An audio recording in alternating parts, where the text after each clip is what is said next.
Alright, everyone, welcome back to Bescheuertes Kurzes Bein. My name's Lea.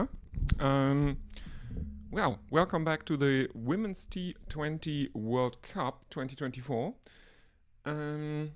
Let me just check some things. Alright, we should be good to go.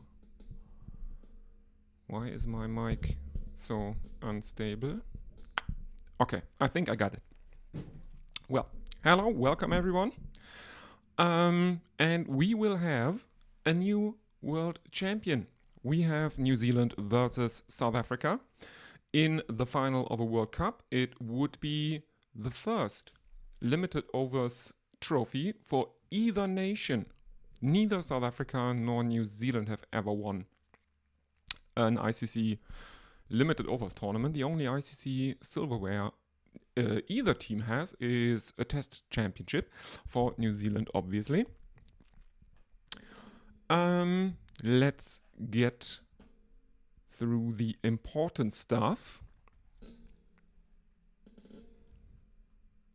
Here we go. We have a toss. We've had a toss. South Africa won it, and Captain Laura Wolfart has decided to bat. Let's go through the teams. We have Susie Bates, starting with New Zealand. We have Susie Bates, Georgia Plimmer, Amelia Kerr, Captain Sophie Devine, Brooke Halliday, Maddie Green, Isabella Gaze, Rosemary Mayer, Lea Tahuhu, Eden Carson, and Fran Jones.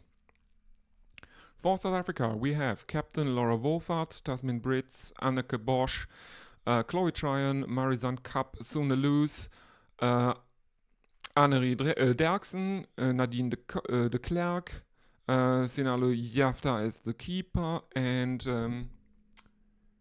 Nonkululeko Mlaba and Ayabonga Kaka. All right. So, the South Africans won the toss. They decided to bowl first. Clearly planning on what a lot of T20 teams do these days. Manage the target and then pace your chase accordingly. One would think. They have done it excellently against South Africa in the semi-finals. I don't think that New Zealand will mind batting first here either. They have won their semi-final batting first against West Indies on Friday, which is a very, very entertaining match, one would have to say. Lots of unorthodox shots from the New Zealand batters. There were a lot of three runs taken, which was probably dictated by the very slow outfield in Sharjah, one of the lower scoring grounds in this tournament. And especially during the second semi-final, I thought the outfield looked very brown. And there were a lot of successful chases by fielders of the ball. You couldn't really score fours, boundaries, and in general the women score in relation to sixes. They score a lot more fours in relation to the sixes they score than the men do. So not that many boundaries. This time we are not at Sharjah. We are in Dubai, and Dubai has been one of the higher scoring grounds in this edition of the tournament, one would say. So let's see what happens here. If the South Africans can actually keep the New Zealanders to a total that they might chase. Any predictions? If you are listening, you can get in touch with the stream. You can either use The YouTube chat, of course, which is obviously one of the easier ways to get in touch with me during these streams. You can also use Twitter or preferably actually Blue Sky. Those are my handles. The upper one is obviously the Twitter, and the lower one is the Blue Sky social media handle. I will check in on those two platforms as well, and I will try to read YouTube chat during the breaks and between overs. Let's just chuck that one into live mode. Okay, there we are. We have the YouTube chat here, and we will change that to live as well. If you are watching this and you enjoy it, don't forget to like and subscribe. This really helps the channel a lot. And I will be, persuaded or convinced, might be convinced or persuaded to do more English language content. I was originally doing this because no one else was covering it live on the radio and without geo-blocking. So let's see. How many people do we have watching? 15 right now, I think. Yeah.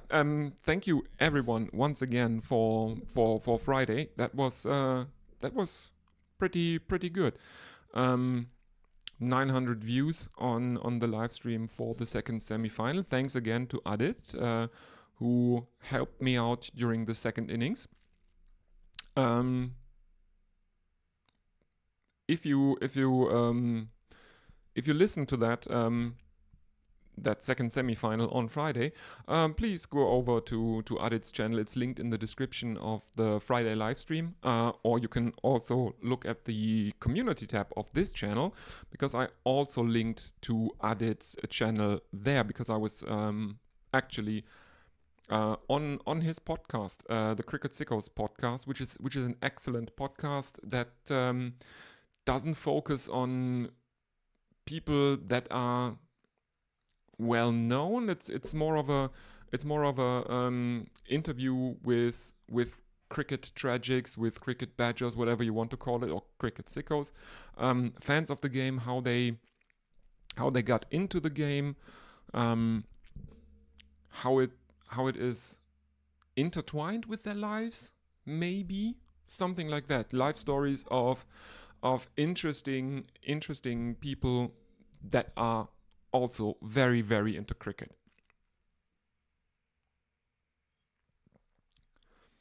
It's an excellent podcast. Adit is a very, very nice guy, so go over there and leave some subs there as well. All right.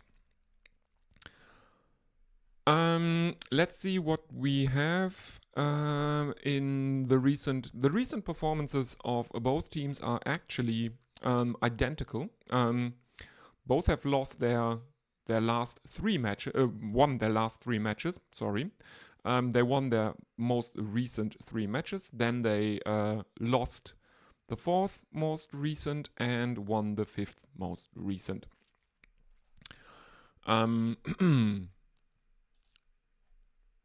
That's, I think,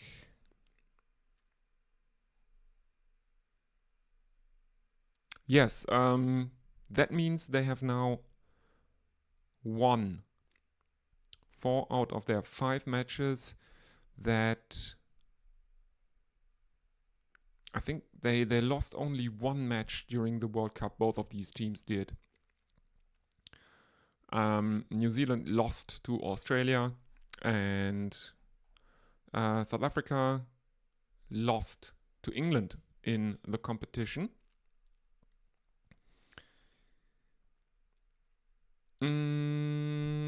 Yes. So, what are your predictions? Who is the favorite in this match? I think it's relatively hard to pick favorites here, because on recent performance, South Africa have an excellent batting lineup. They won their semi-final against Australia by 8 wickets. New Zealand, on the other hand, has a really good bowling attack, keeping the West Indies women, which I would have thought were the favorites in the second semi-final, relatively quiet, defending a total of only 128, which I think, even though it was played in Sharjah, was a subpar total. I think 130, 135, even 140 would have been a defendable target against the West Indies. Or so I would have thought after the first innings. But then the New Zealand bowling attack managed to defend those 128 runs, which was really excellent. So, there are the teams coming onto the field for the national anthems. There is the trophy out in the middle, and there are always these spinning fireworks, which look relatively dangerous, given the fact that most cricket kits are probably not designed or manufactured with having flame retardant in mind. Yes, so New Zealand versus South Africa, the final of the T20 World Cup 2024, the Women's T20 World Cup 2024, coming up. I will take a very short break during the national anthems. Please forgive me because there's some technical stuff I have to look into, and I will be back with you shortly.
Okay, I'm back. Yes, I know it said drinks break on the screen. Letting you see a bit behind the scenes. I have a a kind of a. I have these scrolling chevrons with innings break and stuff like that, and you can't really you can change what it says, but it's always it costs a lot of time, and you can't do any, or you can't be. Let's put it that way. Let's put it this way. So you can't be prepared for everything, because if you have every eventuality and you have a chevron for that, it gets really distracting because you see all these layers in your streaming software, and you have to manually manage them, make them visible, invisible, stuff like that, and the list gets really long, and you won't find anything if you have too many of those elements during a live stream. So we are now having the second national anthem, the South African one. We started with New Zealand, and there are a lot of New Zealand and South Africa fans out there in Dubai tonight. Because of course, while it may be 4 o'clock here in Germany, it is of course a bit later in Dubai. Now we're seeing the teams again. So Bates, Plimmer, Kerr, Divine, Halliday, Green, Gaze, Mayer, Tahuhu, Carson and Jonas for New Zealand. They will bat first. And I get... Oh, this time they're showing the teams relatively long. Okay, here we go. And South Africa, Volvaart, Brits, Bosch, Kapp, Loose, Tryon, de Klerk, Derksen, Jafta, Mlaba, and Kaka. They elected to field. Again, I think it's a tactic. It's this mindset that it's advantageous to chase a target in a T20 match because you can pace your innings much better if you know what the target is. If you see what the opposition did on this track.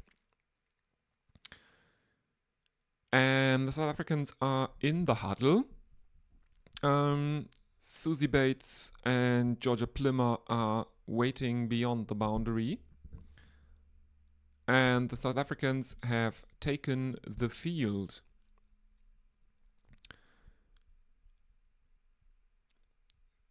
Lots of South African flags out there, and here come the New Zealand openers.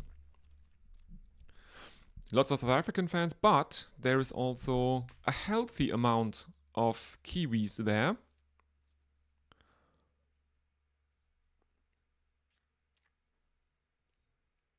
Many black flags with white ferns and New Zealand written on them.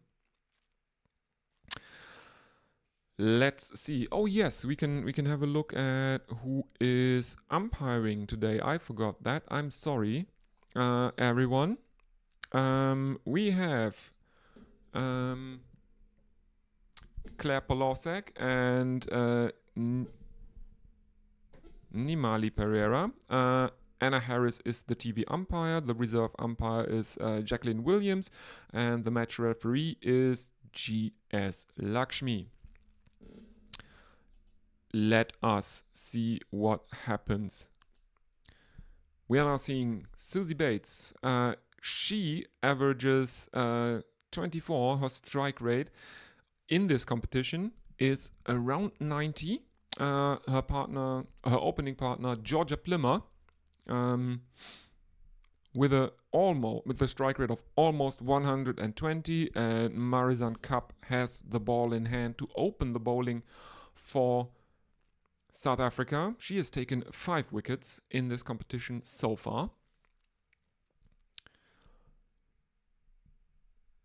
Let the match begin.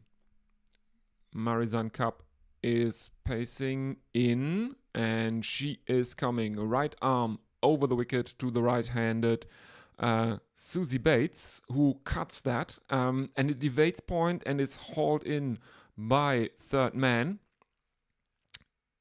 New Zealand are off and running.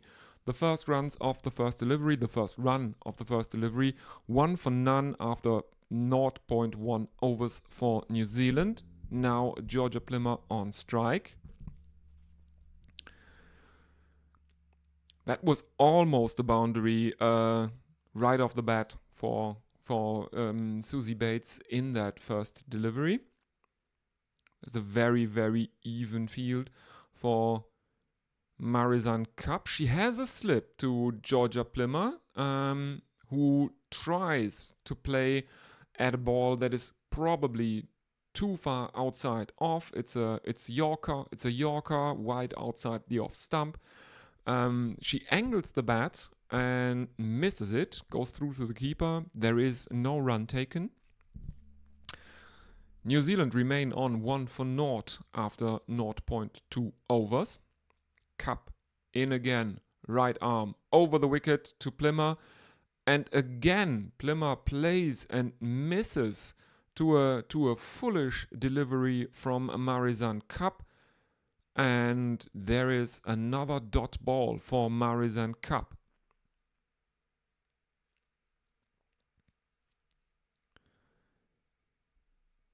Plimmer very lucky here to not get an inside edge and potentially play on or get caught behind. She climbs into the next one, gets hold of that, and it's a 4 over cow corner. First boundary of the match. So, New Zealand 5 for no loss. That's a very, very powerful shot. She steps out of a crease, dances down the wicket to pacer Marizanne Kapp, and absolutely smashes her over cow corner. Next one is a drive that is stopped by mid-off, and there is no run. 5 runs thus far from the first over.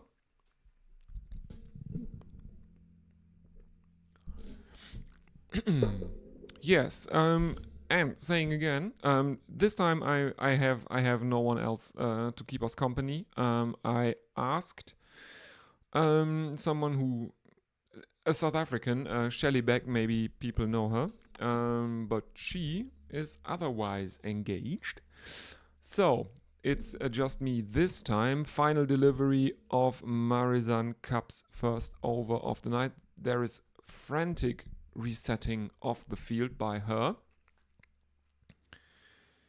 She has a third man and a deep mid wicket. Everyone else is in or around the circle, and this one is too short by Marizanne Kapp, and Plimmer pulls that over square leg, and there is another boundary for New Zealand in the first over. 428th boundary of 4 of the tournament. Yeah, and it goes a bit behind square leg.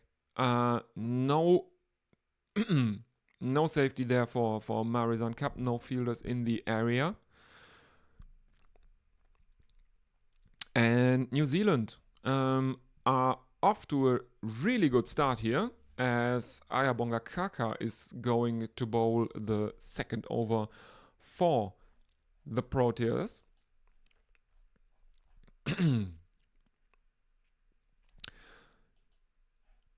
South Africa are opting to open this match with pace from both sides.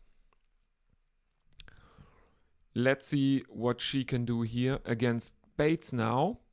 And this one is hammered over cow corner, and there is a fielder coming around, diving, sliding, basically baseball sliding, feet first into this ball. She misfields it, and it dribbles down to the boundary, and Susie Bates has her first boundary of the innings. It's Brits. It's Brits on the boundary at cow corner who misfields that. 4 runs, 13 for no loss. And this one is a bit too leg-sidey and probably also a bit too short from Kaka. And Susie Bates pulled that. But this time there is a deep fine leg. And South Africa can restrict the New Zealand batters to a single here. Susie Bates has played the most matches in women's international cricket, 334. the 37-year-old opener for New Zealand. The next one is clipped off the legs of Plymmer towards mid-wicket, and there is another single in it for the Kiwis. 15 for no loss now. Kaka has allowed 6 runs in the first 3 balls of her spell.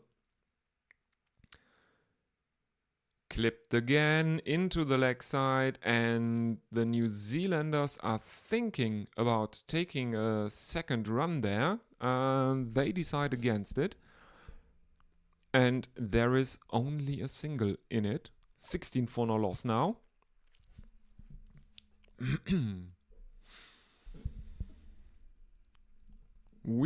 I will check on your social media interactions after this over. Kaka in, and this one is picked up by Plymmer, but she can only find the fielder at cow corner, and that is a wicket for Ayabonga Kaka. Georgia Plymmer has to go for 9 of 7 deliveries, and the South African fans in the stands are celebrating, rightly so. This one was short of a length, and Plymmer's eyes lit up, and I think it's Brits who makes good, who corrects her mistake from earlier. No, it's Zoneluz. Okay, so Plymmer is out, 9 of 7, caught loose, bowled Kaka. New Zealand, 16 for 1. First wicket falling in the second over. And that brings Amelia Kerr out into the middle for New Zealand. And I'm sure I will now see her stats from this tournament. Come on. Yes, Amelia Kerr is in at 3. No stats yet. This direction is a bit shit. She's played 6 innings and made 92 runs. Her strike rate at 82.14 in this competition. First one from Kaka is too short, and she pulls that into the leg side, and she is off the mark with a 434s in this tournament. New Zealand, after 2 overs, are 20 for 1. Let's see what's happening on the social media. Please, English only in the chat. I don't speak Hindi, I think it is. Sorry, everyone. You can also write in German. I speak that as well. It's my native language. But for the benefit of everyone watching, please use English in the chat. Okay, looking at Twitter and Blue Sky.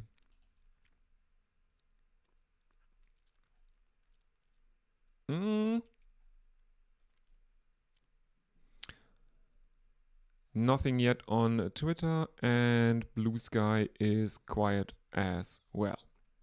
All right. Marizan Cup to continue. Third over. She bowls to Bates, and there is no run.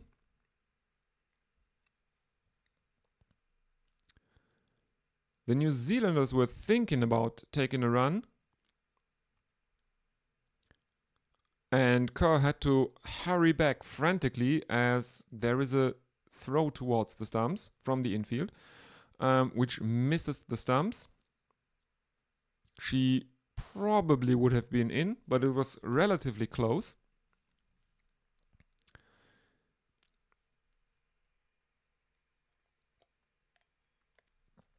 As we're seeing replays of the wicket again. Georgia Plymmer, who was out caught at cow corner by Zunaluz off the bowling of Ayabonga Kaka. 2 dot balls for Marizan Cup, and this one is hammered straight back at her. I think it hit her. The New Zealanders cannot take a run though, because the fielder from mid-on is coming around fielding that. There are again replays of that wicket. I have to admit, I'm not that glad or not that impressed by the direction during this World Cup. The director has chosen to replay stuff that doesn't matter right now. There is a lot. I've seen a lot of Alistair Cook during the, I think it was the second semi-final. I mean, he was inducted into the ICC Hall of Fame on the day, but they chose to not show deliveries, to show me pictures of Alistair Cook, and the New Zealanders are living dangerously here. Another one chipped up into the air. It just clears the inner, the 30-yard circle. There were maybe 10 centimeters in there, and Marizan Cup has bowled a no ball. So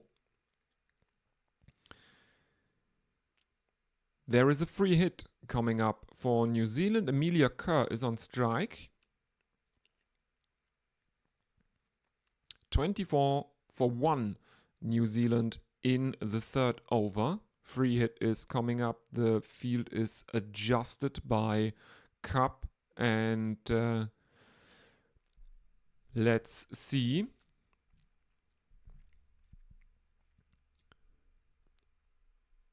She comes in, right arm over the wicket, and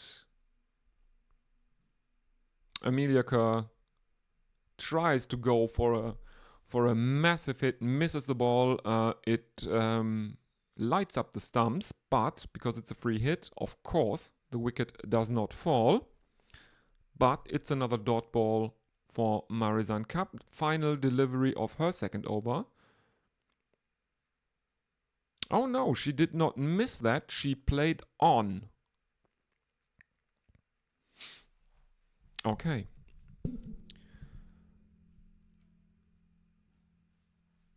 And Kerr comes down the track to the next one and plays that out to point. And there is no run.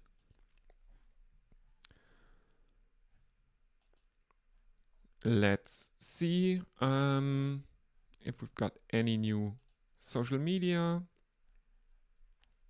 Don't take this the wrong way. I will delete any Hindi messages. It's nothing personal, and you are welcome to write in English, but this is my channel and I don't know what you said, and if it's some really offensive stuff, I will not stand for it, and I can't tolerate stuff like that. So don't take this the wrong way. It's just because I don't speak Hindi.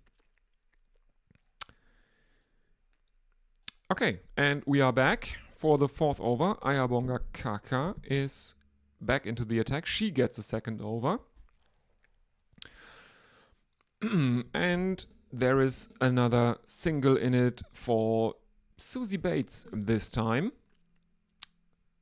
New Zealand 25 for 1 after 3.1 overs. The next one is clipped off the legs, and it is fielded down at deep fine leg. And New Zealand take a couple.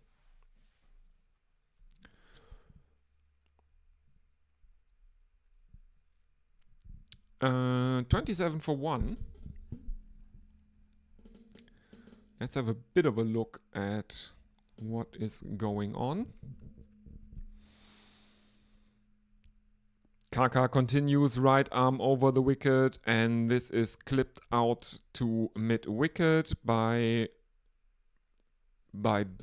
Kerr, and New Zealand take a single. Oh, and again we're getting pictures of Alistair Cook.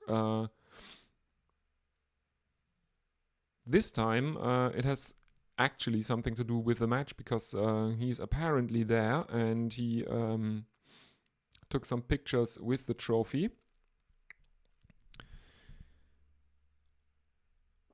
Another clip into the leg side behind square, and this time there's a misfield by South Africa, but luckily for Ayabonga Kaka, there is protection in the deep, and it's not a boundary, but New Zealand take another couple. 30 for 1 now. 2 deliveries to go, 2 wide, and a bit short of a length from Kaka, and it is cut but stopped by point inside the ring, inside the circle. There is a dot ball.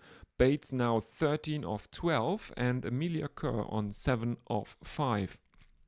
Final delivery of the 4th over, the second of Ayabonga Kaka's spell, and Bates steps out into the offside and plays that through long on, and it's another boundary. 34 for 1 after 4 overs. The New Zealanders are going along quite well here, I would think. Susie Bates striking relatively well. She has a strike rate for the tournament below 100.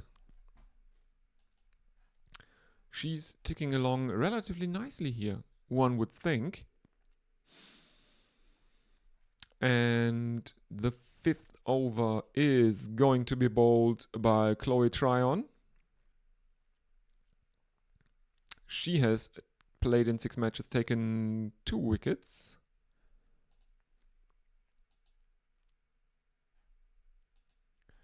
Let's see what she can do here. It's the first time the South Africans resort to spin. The slow left arm of Chloe Tryon.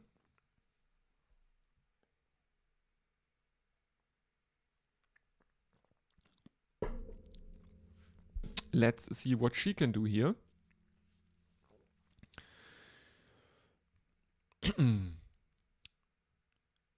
Tryon bowls left arm around the wicket to the right-handed Amelia Kerr, and they take a single into the leg side.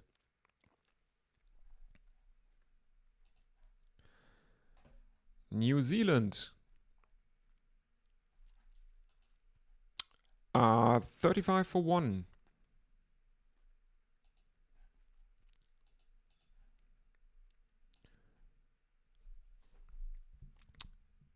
Next one from Tryon can only be defended by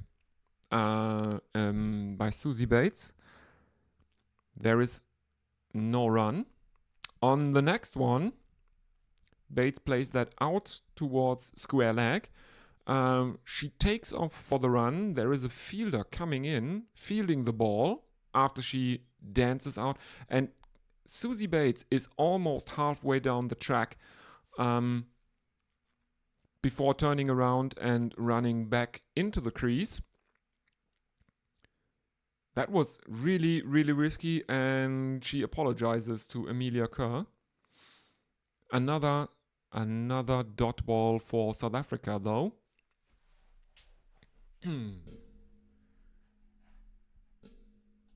Let's have a look. The next one is cut, but there is a fielder at backward point, and there is no run. The score predictor is now saying 138.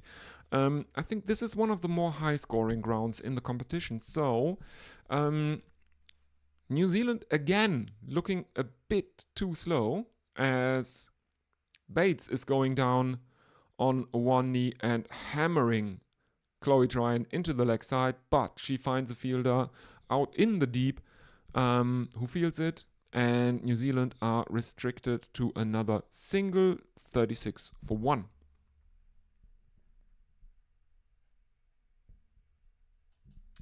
Let's have a look if there are any more messages. No, there's nothing in a chat. Let's see on Twitter. I don't think there is something new on Twitter. Again, you can always interact with the stream with me through the YouTube chat and social media. Up top is my Twitter handle, and down below is my Blue Sky handle. And I would actually quite prefer to use Blue Sky if at all possible, because Twitter is turning more and more into a hellhole with each and every day. We have Mlaba for the first time this evening, and her first delivery is taken for a couple by Susie Bates, 38 for 1, New Zealand. And Bates dances down the track, tries to heave that over long on. She gets an outside edge to it, but Derksen at backward point can't make it.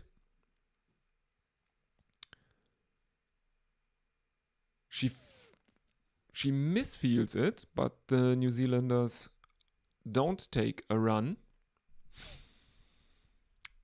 Next delivery as Bates tries to sweep, misses it, but Jafta also drops the ball. It's not that Susie Bates got a bet on that, so this is not a dropped catch. It's merely a misfield by the keeper, which is bad enough as she comes left arm around the wicket and bowls this very, very leg-sidey, and it's a bit short, and Bates absolutely hammers that into the leg side, 42 for 1, as New Zealand score another boundary.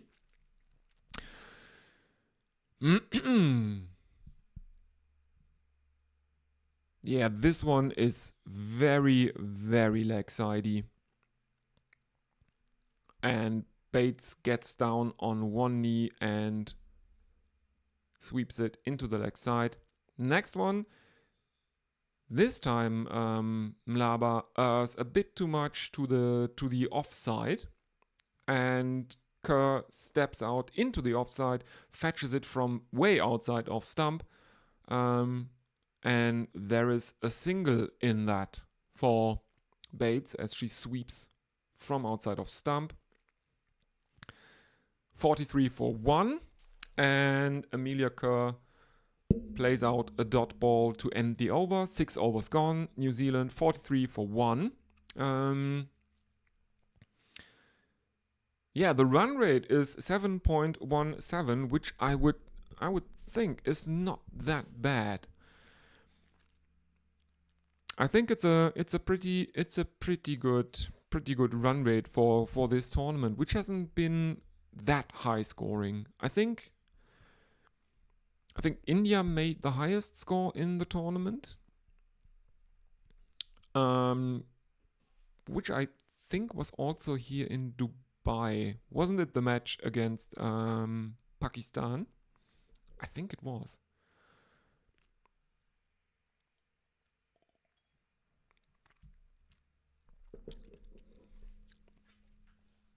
Chloe Tryon is back for South Africa. She has bowled a tidy first over of her spell this evening, 2 runs from it, as now Bates is trying to fetch one from outside off stump and plays it to mid-wicket. where it is fielded, and New Zealand do not take a run. And as I was talking about unorthodox shots, we have a reverse sweep. It's a reverse sweep, and that should have been Amelia Kerr. New Zealand take a single. No, it's Bates. Sorry, I sometimes have to do a lot of stuff here on my display. So I have to make the coverage a bit smaller. Anyway, Kerr now on strike, and she plays that out into the offside. New Zealand take another single, I think. I can't see it because there is replays of stuff that doesn't matter.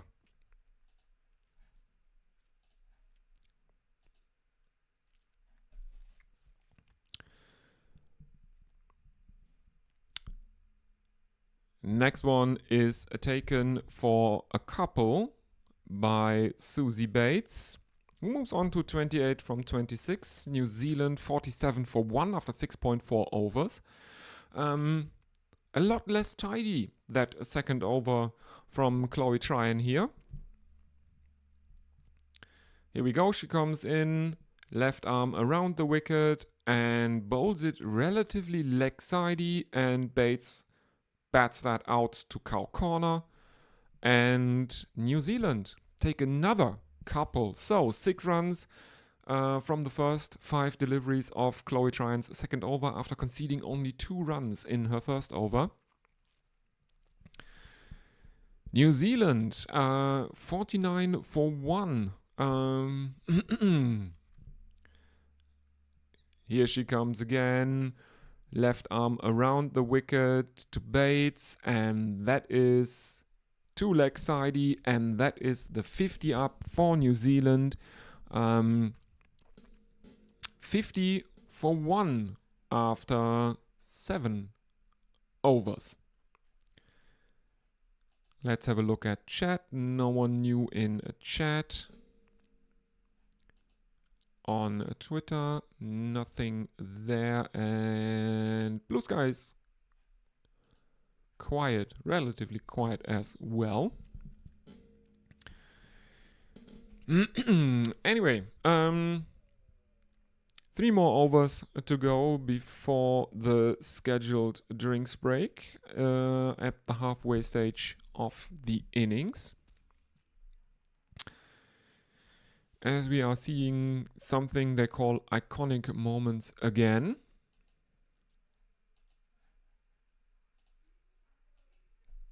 $50 for 1, and Mlaba is back for her second over of the night. She conceded 7 in the first.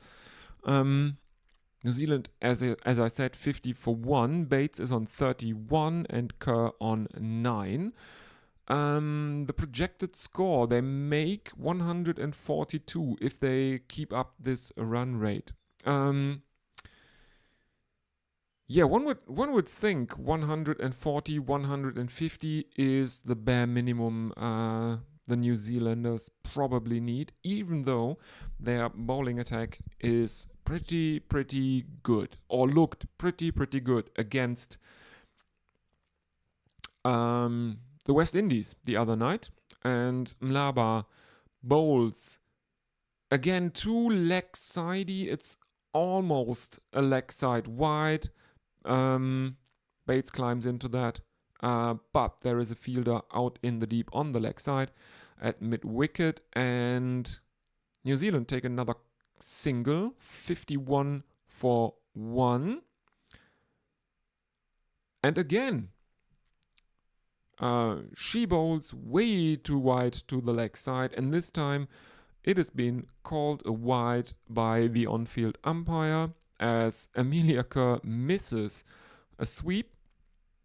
Again, left arm around the wicket, and again bowled relatively leg sidey. Kerr gets on her knee, sweeps it into the leg side. It is fielded at backward square leg, but not before the New Zealanders take another single. 53 for 1.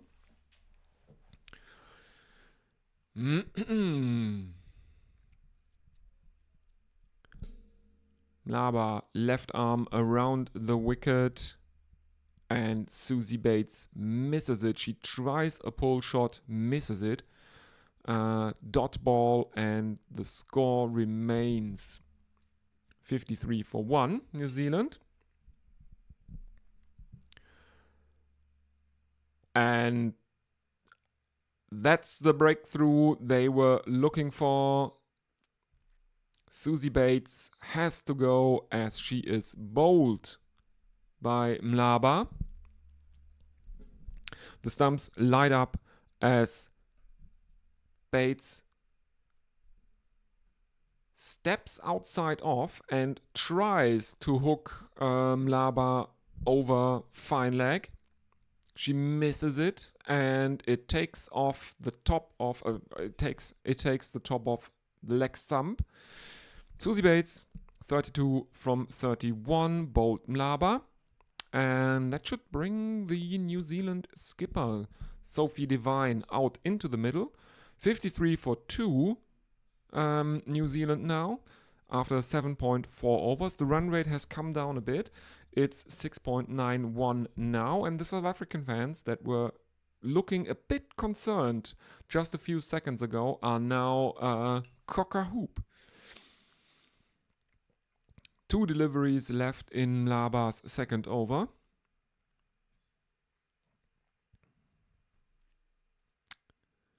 Let's see what she can do. A quick few wickets, and there might be some panic in the New Zealand lineup.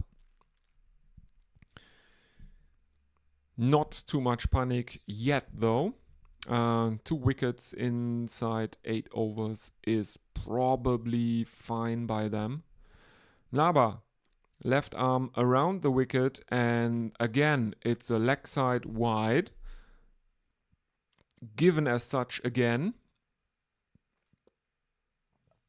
as we are seeing replays of Susie Bates stepping out to off and trying to absolutely murder Mlaba over the leg side, who bowls consistently very, very leg sidey here. And this time it's again 2 wides, and the New Zealanders take another run. So it's 2 wides. It's 3 wides actually, as New Zealand take a couple there. She has now allowed 7 runs in that over. She has taken a wicket. But the New Zealanders are probably pretty happy with how the rest of the over has gone, outside of the wicket, obviously. And Mlaba ends the over with 2 dot balls. After 8 overs, New Zealand are 57 for 2 over.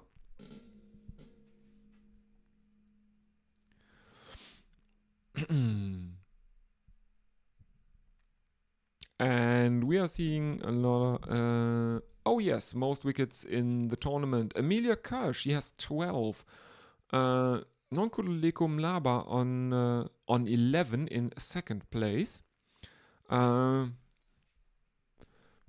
So these two can really...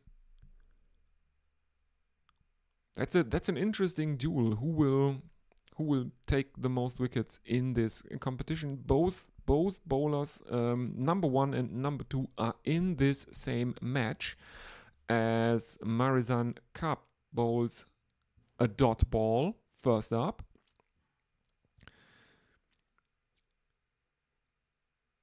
And she continues, right arm over the wicket to Amelia Kerr, who plays that out towards mid-on. Who feels it? They were thinking about a second run there. They decide against it again. And New Zealand move on to 58 for 2. 2 deliveries bowled in the 9th over. The run rate is basically 7. It's 6.96. Cup has protection out in the deep on the leg side. There is a long on, there is a deep mid wicket, and there's a deep square leg. Which, of course, allows the New Zealanders to play out singles in the infield, basically.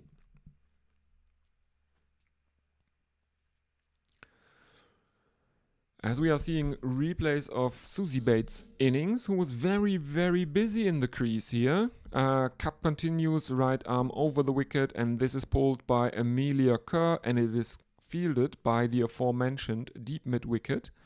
And New Zealand take a single.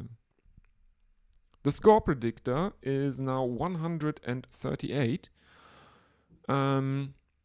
which is probably a bit on the low side for the New Zealanders. They would probably want more.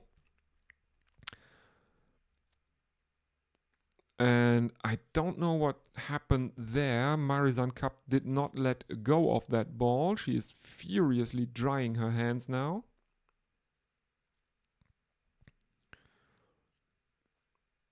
Everyone seems to be amused by this fact that Kapp ran in and didn't bowl the ball. And this one is off the hip of Sophie Devine, and it is given as leg byes as Laba feels it out behind the keeper, who misses it. She should have really grabbed that. She had the reach, but kept her hands too low. Next one is a leg side wide by Marizanne Kapp, who now starts to bowl to the leg side as well. Which I would think, as a tactic, is not really in the best interest of the team here. Final delivery of the 9th over, Marizanne Kapp, right arm over the wicket, and Amelia Kerr misses it. The keeper gathers it cleanly. Are they actually thinking about reviewing that for a caught behind? No, they're not. New Zealand 62 for 2 after 9 overs. Marizanne Kapp has bowled 3 overs, conceded 17 runs, taken no wickets. On the New Zealand side of things, Amelia Kerr is on 12 of 13. Sophie Devine is on 1 of 4. She is now on strike. And she will face Chloe Tryon, who is back into the attack. The slow left arm bowler for South Africa. She has conceded 9 runs in her first 2 overs. The first one of those being much more tidy than the second one. 2 from the first over, 7 from the second thus far. The New Zealand run rate is 6.89 as Chloe Tryon is setting her field.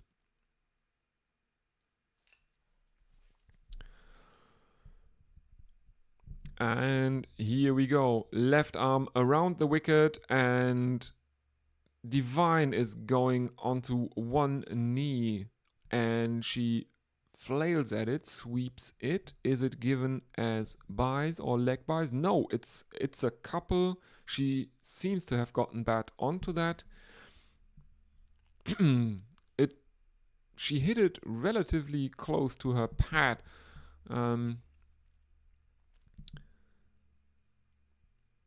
next one is an on drive from Devine that the bowler can't stop, and there is a fielder coming around from long on, and that keeps the New Zealanders to a single here. Kerr now on strike.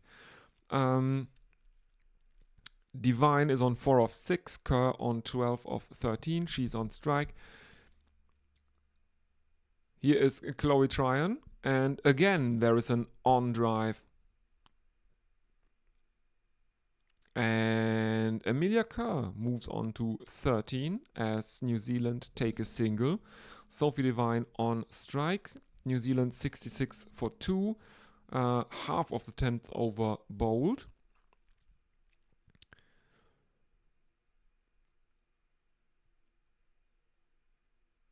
And Tryon again has protection in the deep on the leg side, but this one is a full toss that Devine misses. It's also given as a wide as she tries to sweep that.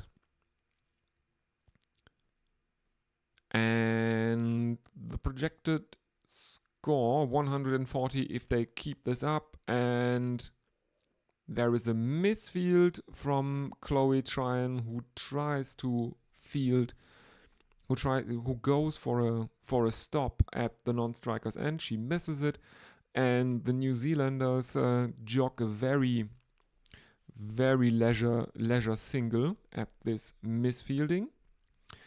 Amelia Kerr stepping out to the leg side, playing another delivery from Tryon out to long on, and they take another single. One delivery still to come in this, the 10th over. Sophie Devine is on strike now. This is clipped off the legs, and it is fielded at deep mid-wicket. And New Zealand take another single, and that brings up 70 for New Zealand after exactly 10 overs. So the run rate is 7. And now there is a drinks break, and I will also take a very short break and be with you again in just a few minutes. Thank you very much.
And we are back. Well, we are back after the drinks break. Reminder, New Zealand are 70 for 2 after exactly 10 overs. The run rate is 7. And it is de Klerk to bowl the 11th over. Nadine de Klerk, right medium.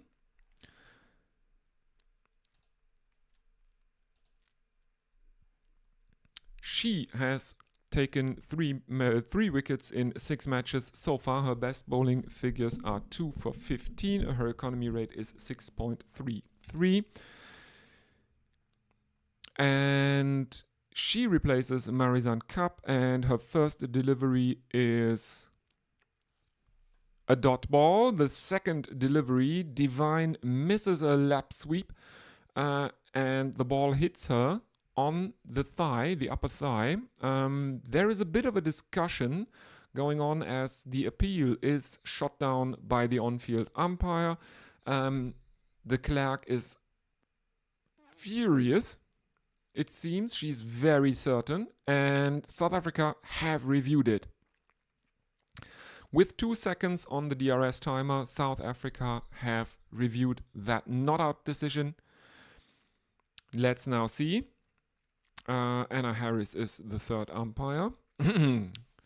It doesn't look like Sophie Devine is getting anything on that.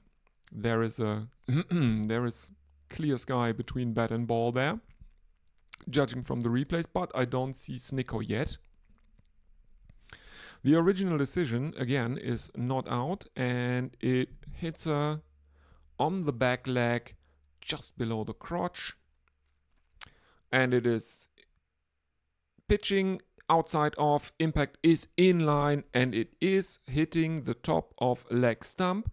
And Sophie Devine gives her best Mike Gatting impression after that Shane Warne delivery in 1993. And New Zealand, after 10.2 overs, are 70 for 3 now.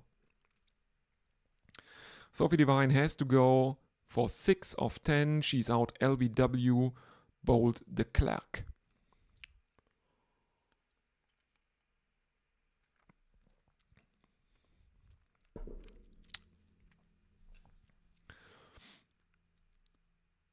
And it is in at number 5 for New Zealand. It is Halliday, who played a very, very enterprising innings the other night during the semi-final. I think it was Brooke Halliday. She's in it, as I said, in at 5.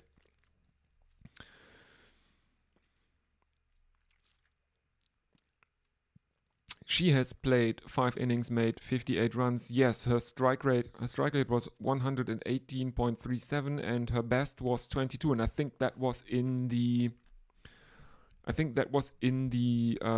semi-final. But she did it very, very quickly. Exactly what New Zealand needed at the time. She is cutting Nadine de Klerk, as de Klerk continues over the wicket to the left-handed Halliday. It is cut but stopped at backward point, and we're seeing replays of that dismissal again.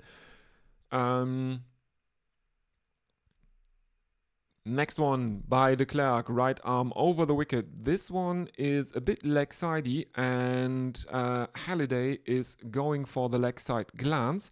Mlaba is running in furiously in the outfield, and she can actually stop it at fine leg. New Zealand, I think, take a couple. That was almost a boundary. Very, very dedicated work there in the outfield. No, they take 3. Very dedicated work in the outfield from Mlaba there. New Zealand 73 for 3. And de Klerk continues to Kerr, right arm over the wicket, and this one is played out to mid-wicket by Kerr, who moves on to 15 of 16.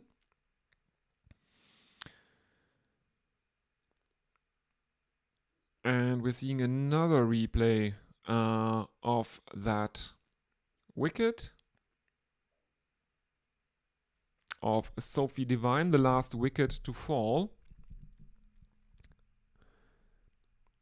Now de Klerk is changing around the wicket to the left-handed Halliday, who can only cut it out to point, and there is no run. 11 overs gone, 74 for 3, New Zealand.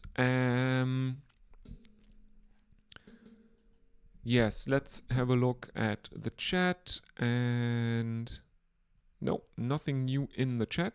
And on social media. Reminder again.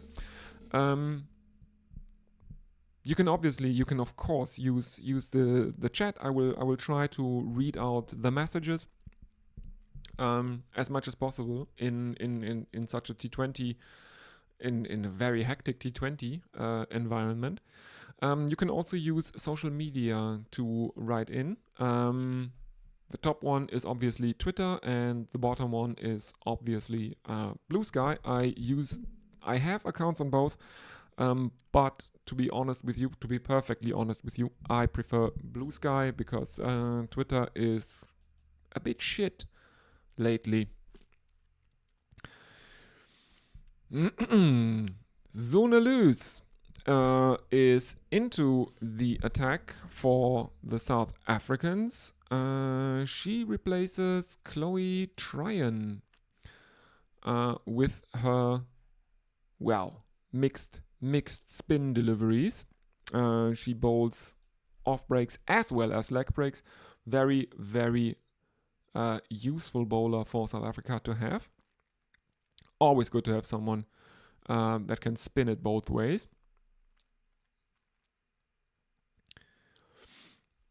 As we are seeing replays of all boundaries tonight. And we miss a single that Amelia Kerr obviously took off the second delivery. Halliday on strike, the left-hander, and Zonelus stays around the wicket to the left-hander, who plays her off-break out into the leg side. We have seen 35 deliveries since New Zealand last scored a boundary. All of the boundaries have been played into the leg side. There was apparently another single in that. We didn't see them running, but Kerr was on strike. Now it's another single by Kerr, and Halliday is back on strike. She's on 4 of 4 now. New Zealand 77 for 3. Right arm around the wicket, and Halliday gets out the reverse sweep.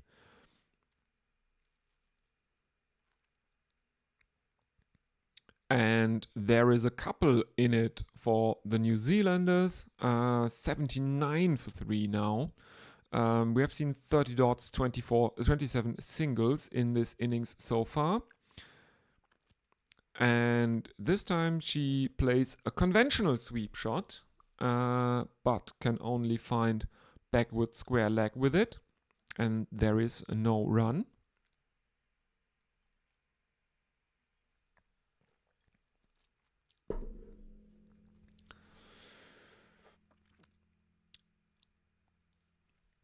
I don't know why there is an ad break.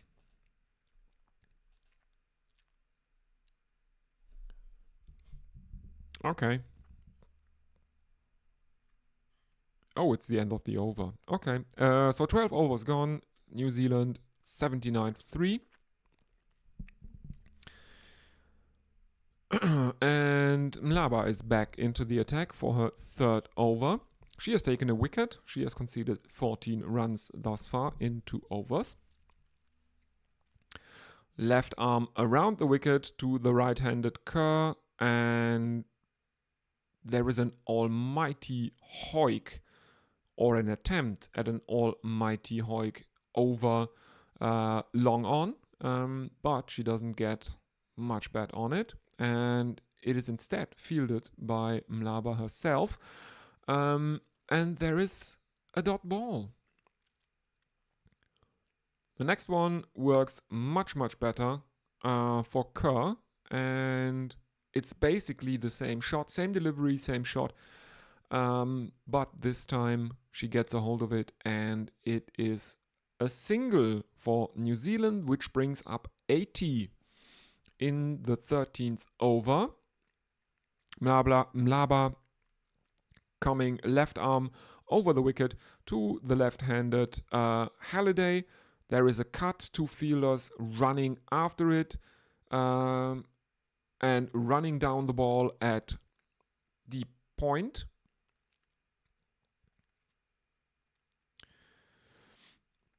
This outfield doesn't look very fast as well. A bit like in the second semi-final in Sharjah.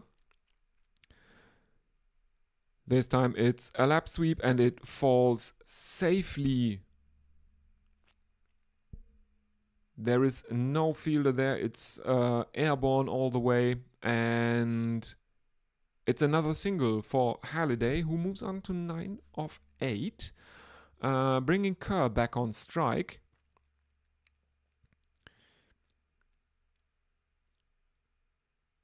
Yeah, very defensive field set here by the South Africans, and the New Zealanders are taking singles in the infield basically at will, and often, one has to say, they take a couple in the infield because there's no fielder there. 43 deliveries since the last boundary though. And Mlaba is back, left arm over the wicket to Halliday, and there has been a bit of a... My stream has broken down.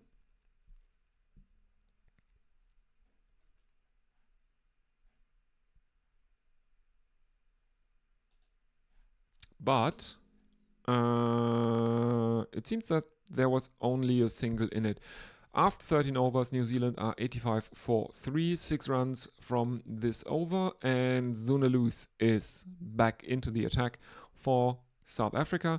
Her second over, she has conceded 5 in her first over, and during her first delivery of her second over, she concedes a couple to Brooke Halliday.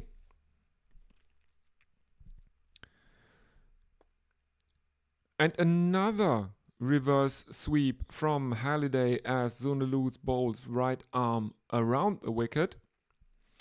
This time, Halliday picks out the fielder, and there is no run. 87 for 3, New Zealand. 46 deliveries since the last boundary, and Halliday steps out of her crease down the track and plays her out over her head. But there is a fielder in the deep. I think it's de Klerk, and there is merely a single in that. 88 for 3 after 13.3 overs, New Zealand. The run rate, 6.5 roughly. And loose back in, right arm over the wicket to Kerr, and there is a single to mid-on. 47 deliveries since the last boundary, if my counting is correct.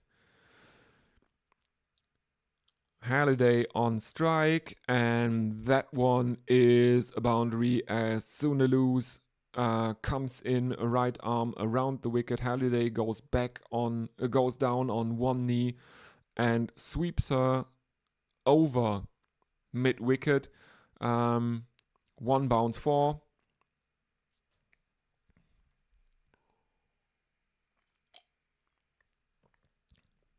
As the fielder in the deep can't save the boundary. So the boundary drought for New Zealand has been broken. Next one. A misfield by Nadine de Klerk as Brooke Halliday again goes down on one knee and sweeps Zunalus, who bowls right arm around the wicket again. Bit straighter this time, the shot, and de Klerk is running in from long on. She fumbles the ball and it runs out into the boundary. So 12 runs from this 14th over, 97 for 3. The run rate has climbed back up to 6.93 and de Klerk is back. She has taken a wicket and conceded 4 runs in her first over. But the important thing for New Zealand is probably that Brooke Halliday is striking at a very good clip here. She is on 21 of 14 deliveries. Very, very good going for her. Strike rate of 150. Let's see what de Klerk can do. She is taken for a couple of the first delivery. There is an umpire review if that isn't a boundary, as it is fielded out in the deep, and there is a bit of a confusion if that's a boundary. Next one is a full toss by de Klerk, but Amelia Kerr can only take that for a single, but that's the 100 up for New Zealand.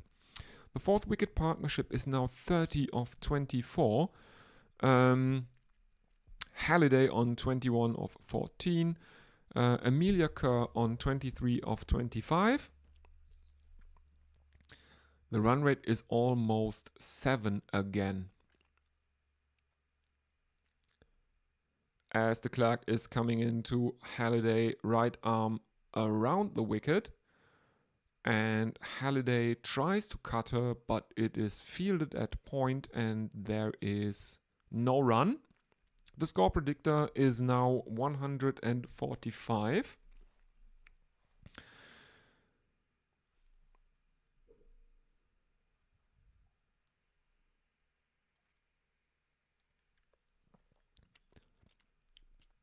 De Klerk stays around the wicket to Halliday, but this one is a bit too short, a bit too wide outside the off stump. It is cut, and that's another boundary. New Zealand 104 for 3 now.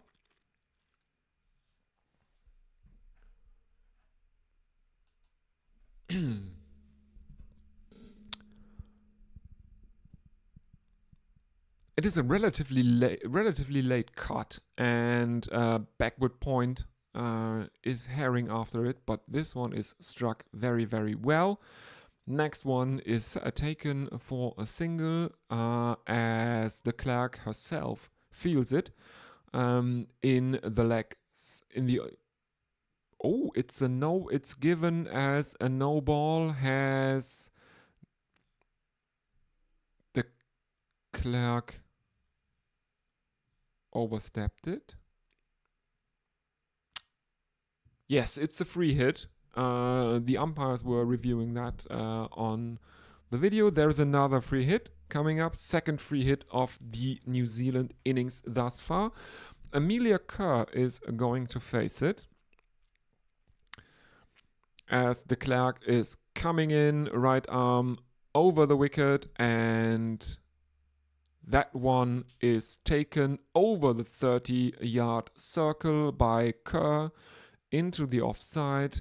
Lofted drive for 4 runs, and New Zealand are 110 for 3 now.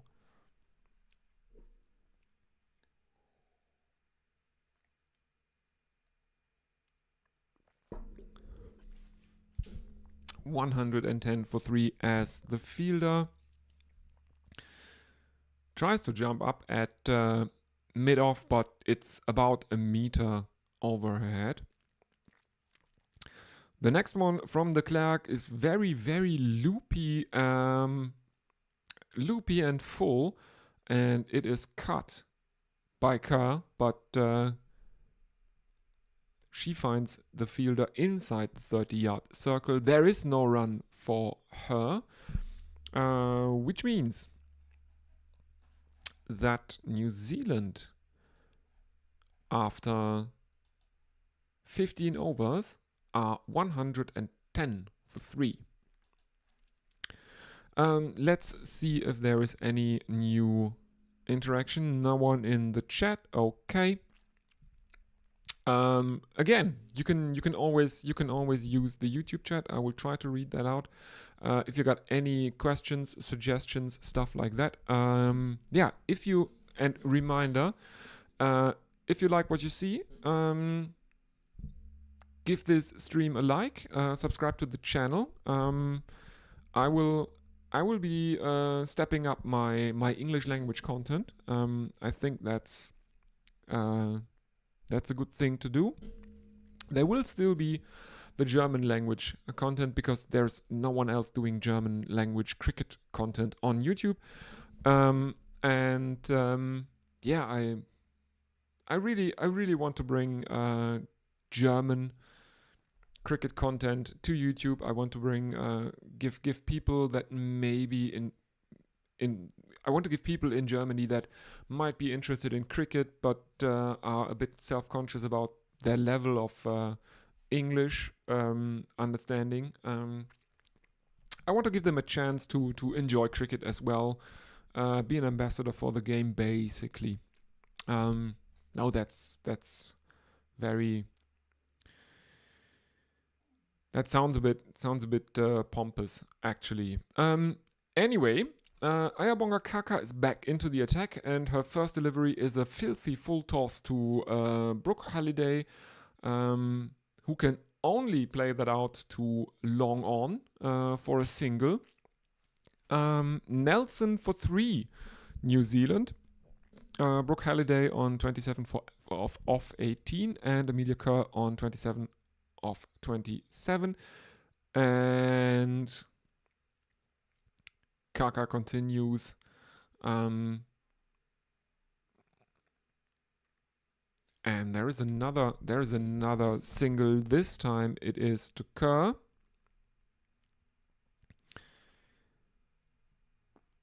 .112 for 3. Everyone can sit down again. Doesn't have to hop on one leg, and Kaka continues, right arm over the wicket to Kerr. Another full toss that is played out into the offside by Amelia Kerr, and I think that's a single for New Zealand, bringing the total up again to 117. Nope, that's not correct. 114 for 3. Sorry.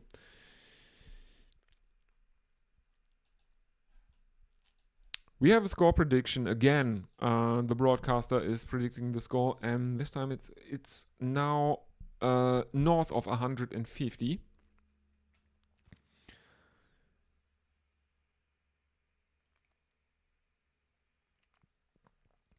And Kaka is missing a caught and ball chance there, as the ball hits her on the palm, is deflected upwards and flies over the head of the non-striker umpire.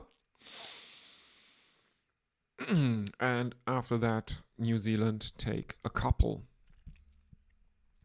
As we are now seeing the phases during the first 6 overs, and New Zealand are currently over the last 5 overs at a run rate of 8. 117 for 3 after 16 overs. The run rate is 7.31 for the innings overall. 8 during the last 5 overs, which is pretty good.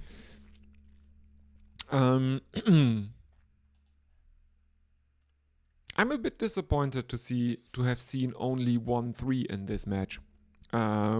We had a lot of those in the semi-final against the West Indies, and as my friend Alex from King Cricket says, threes are more interesting than fours. On the excellent Ridiculous Ashes podcast. If you do not know that, Google it. It's a podcast about past Ashes series by Dan Liebke and Alex Bowden from Leap Cricket and King Cricket, respectively. You probably know Dan. Yeah. Excellent stuff. And I hope Alex is really liking the women's T20, because there have been a lot of threes run in this competition. And Marizanne Kapp is back, and she is right arm around the wicket to the left-handed Halliday, who pulls her into the leg side. There is a single, and it is again given as a no ball by the on-field umpire. Apparently, Kapp has overstepped again. That's the second no ball she has bowled.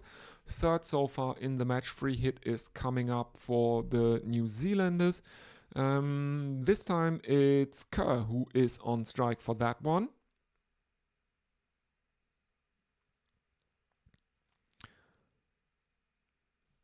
Extravagant cut shot from... No, it was Halliday. Extravagant cut shot. No, it's Kerr. Extravagant cut shot from Kerr. Excuse me, the direction of the broadcast is not the best.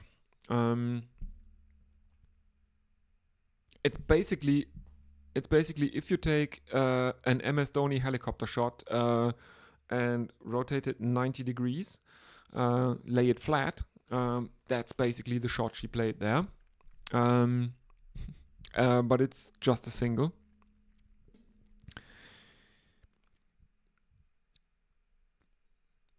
The next one is taken by her for a couple, and Marizanne Kapp has now conceded 22 runs from her 3.2 overs.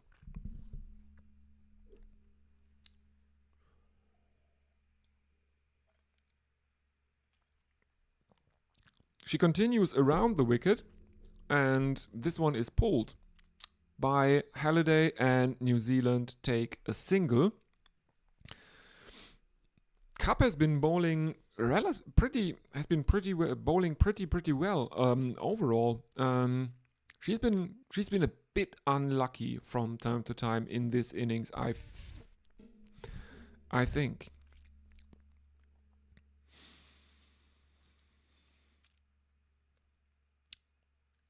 Now Kerr faces her, and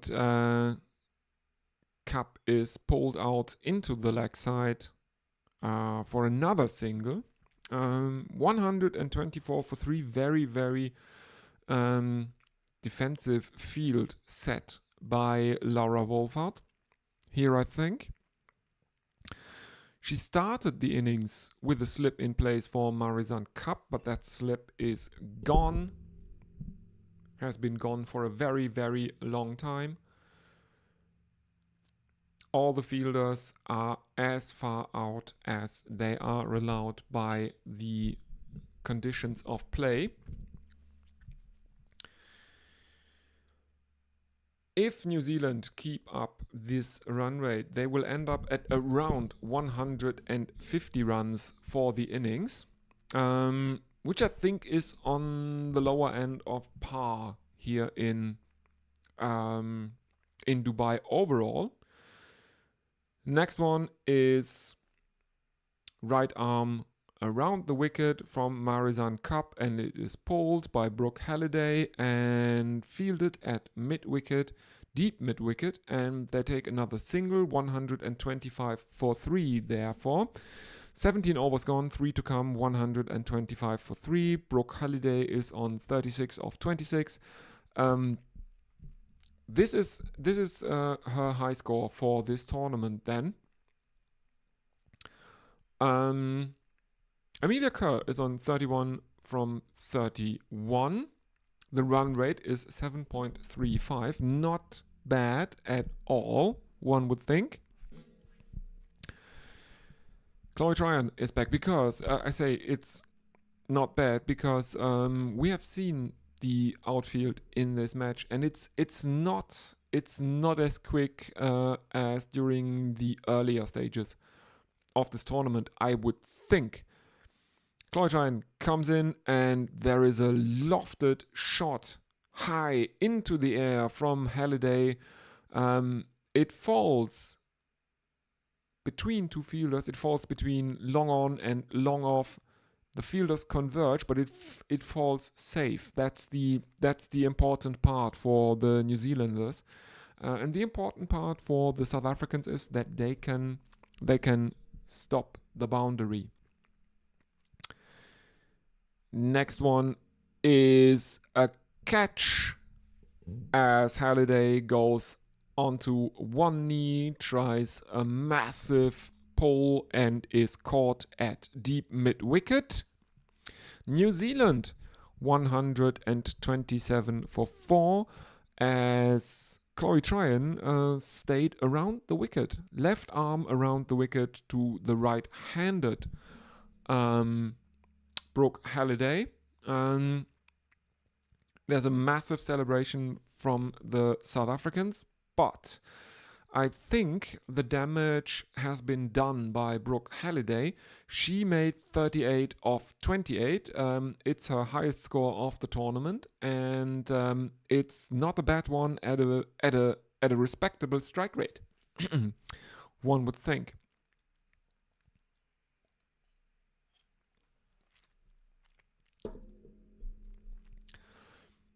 And the fact is, there are only 2 more overs to come after this one. She had to try something. Anyway.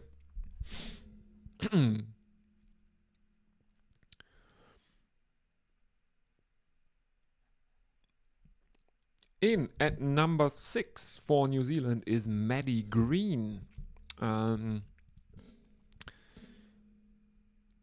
Who is now on strike to face Chloe Tryon. She has played 5 innings and made 18 runs in those 5 innings in this competition, but this time she is off the mark with a flick into the leg side. There is an appeal for a run out of Amelia Kerr, and the umpire has requested the video review as there is a throw in at the stumps. It is a direct hit at the striker's end, but Amelia Kerr is in. That would have been a bit of a calamity for the Kiwis, one would think, for the White Ferns. One would think another wicket, but it's not a run out. 128 for 4, and Kerr is playing across the line towards the leg side here, and they take another single as we are seeing replays of the wicket again. Tryon, left arm around the wicket to the right-handed Kerr. There is an appeal for LBW as the ball balloons out into the offside. It's a very It's a very short-lived appeal as the New Zealanders take another single, and everyone goes back to business, basically. It's a leg bye. And now Kerr is trying into the leg side. It's fielded at cow corner. New Zealand take a single.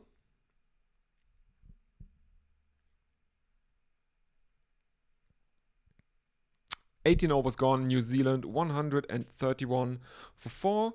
The run rate 7.28. Green on 1 of 2. Kerr at 33 on at a runner ball. And Mlaba is back into the attack for South Africa. She is given the responsibility to bowl what most people think is the most important over in a T20 innings.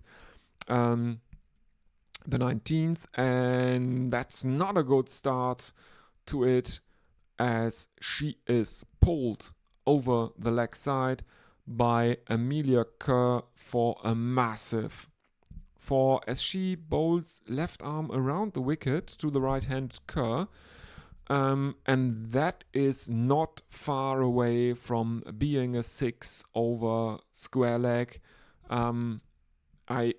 I think 1.5 meters. Next delivery is another 4 by Amelia Kerr as Mlaba is now correcting course and bowling more to the offside. Doesn't matter, that's a chip drive from Amelia Kerr, who moves on to 41. 41 runs for Amelia Kerr as she dances down the wicket. Chip shot. Over, long off. Next one from Mlaba. She stays left arm around the wicket. It's a cut shot from Amelia Kerr, but that is fielded by, I think it's the captain, Laura Wolfart at point. And there is no run. 139 for 4 as the next one is played straight over the head of Mlaba. The fielders converge in the outfield, gather the ball, but the New Zealanders take a couple. Very, very good going.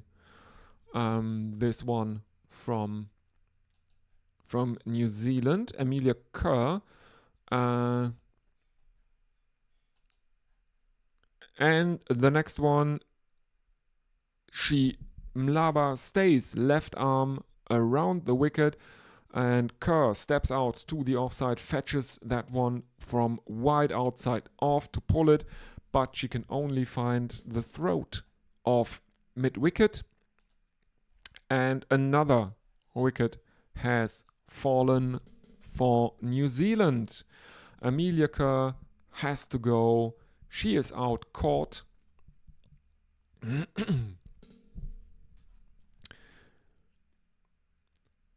She is out caught. Brits bowled Mlaba, but she has made 43 runs from 38 deliveries at a strike rate of 113.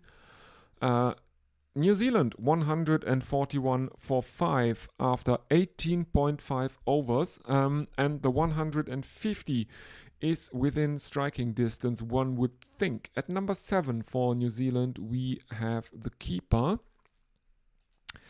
It is indeed Isabella Gaze, who comes out into the middle. Izzy Gaze at 7 for New Zealand. What can she do here? Final delivery of the 19th over. Mlaba left arm around the wicket, and that is driven towards long off by Gaze. And New Zealand take a single, 142 for 5, 19 overs gone, final over of the first innings. New Zealand 142 for 5. Yes, New Zealand will do anything, I think, to cross that magic 150 run threshold in their innings. The run rate is 7.47, which is pretty good. There is a penalty for slow over rate against South Africa, which means they will have to put an additional fielder inside the ring for this final over. Let's have a look. Ayabonga Kaka is given the responsibility to bowl the final over, as we are seeing again replays of that Tasman Brits catch, which was pretty good, I have to say, on one knee. Kaka again bowling very leg-sidey. The outfield is pretty slow, as there is a leg glance. It is given as a wide as well. The first delivery of the over had gone for a single. New Zealand run a couple. It's also given as a wide, 146 for 5. Sophie Devine is sitting in the dugout. She's not looking very unhappy, one has to say. I think she can be pretty satisfied with her team's performance in the first innings. 147 for 5 now after 19.2 overs. I think the 150 is a more than competitive score, and is there another heartbreak in this for South Africa? Next delivery is cut by Izzy Gaze, and it's another single as it is stopped at point.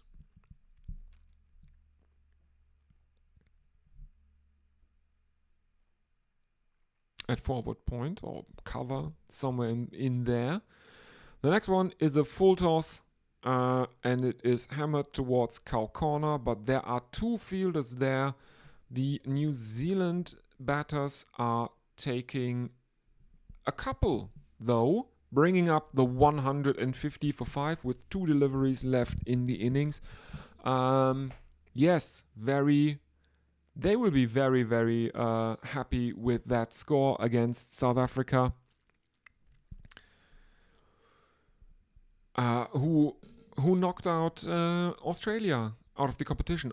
After all, not a bad team. And another full toss from Ayabonga Kaka, and that one is the first 6 of the match so far. It's the 39th 6 of the tournament. South Africa New Zealand 156 for 5. Final delivery of the innings to come, as Green pulls that full toss from Ayabonga Kaka over the leg side and for straight 6. Final delivery now, Green facing. And this one is also high in the air, but there is a fielder beneath that. It is... What? Why is that not out? Did she... I thought she caught that. No, they're saying it's a couple. Did it really bounce before she took it? She was in the way there. I thought she had taken it relatively at about waist height. Apparently it bounced before that, and New Zealand end on 158 for 5. That's a pretty good score. One would say the target for South Africa is 159. And that is the innings break. A few highlights from the scorecard. The highest score of the innings is Amelia Kerr with 43. Then she is followed by Brooke Halliday with 38. Another 30 plus score is the 32 from Susie Bates. 158 for 5 overall. Pick of the bowlers is probably Nonkululeko Mlaba for South Africa. She has taken 2 wickets. Kaka, Tryon, and de Klerk also among them. They take 1 each. And I will take a short break and be with you again after the innings break for the chase. Yeah, thank you very, very much. Don't forget to like and subscribe. And I will see you in a bit. Until later.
And we are back with Chase. Sorry.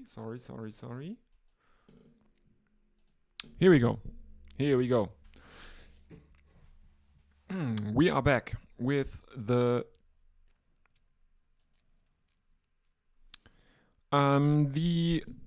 openers for Australia are out there in the middle.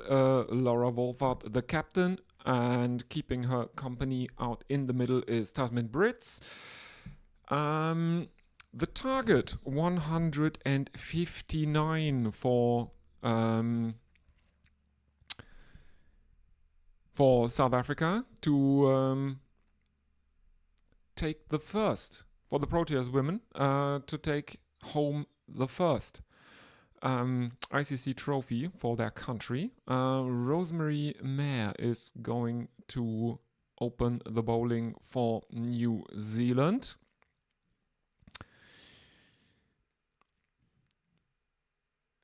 The required rate is almost 8, 7.95, and Mayer is coming right arm over the wicket to Laura Wolfart, who can only play that out to mid-on. There is a dot ball. Well. Can Sophie Devine and Susie Bates make the best of their probably last chance, one would say, to win a World Cup title? As the second delivery is played by Wolfart to cover for a single, there is a run on the board for South Africa. They are 1 for no loss.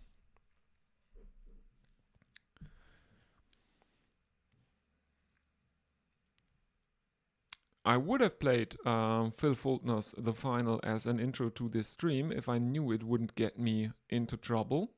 As Mayer continues right arm over the wicket, this one a bit shorter, and Brits tries to play that out into the leg side. She only gets a thick outside edge, but it falls short of backward point, and the South Africans take a single. No, can't make a run. Sorry, it's a dot ball. The score remains on 1 for naught.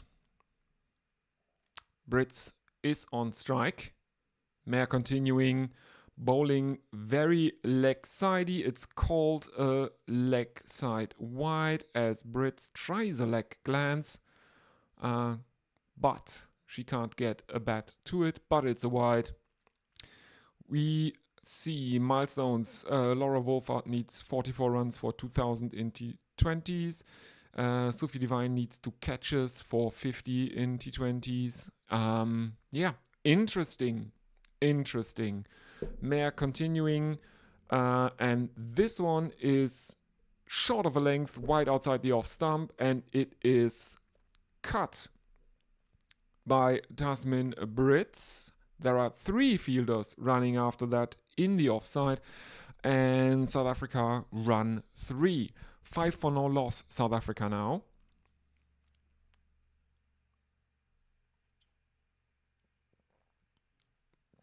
The tension. Can South Africa make something happen here, or can New Zealand restrict them to win the first limited overs trophy for their country? Again, she's bowling very leg-sidey. There is an appeal from behind the stumps for a caught behind as Wolfart now tries the leg glance. The keeper is absolutely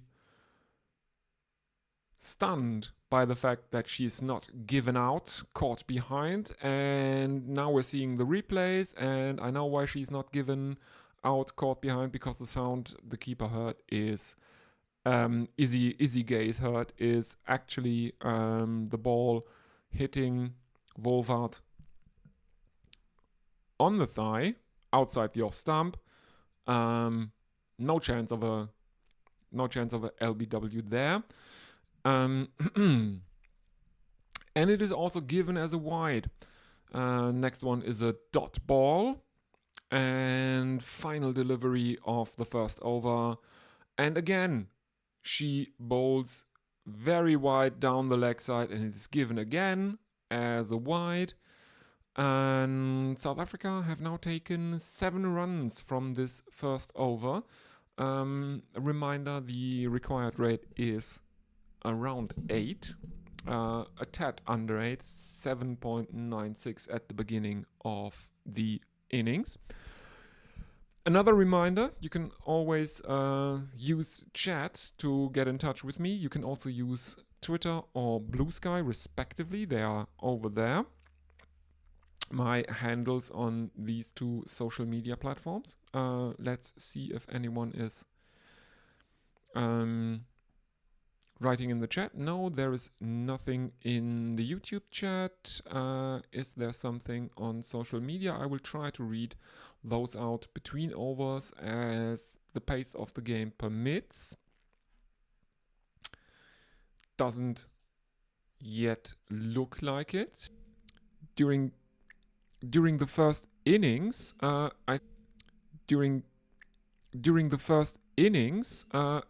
think we saw that the outfield is not.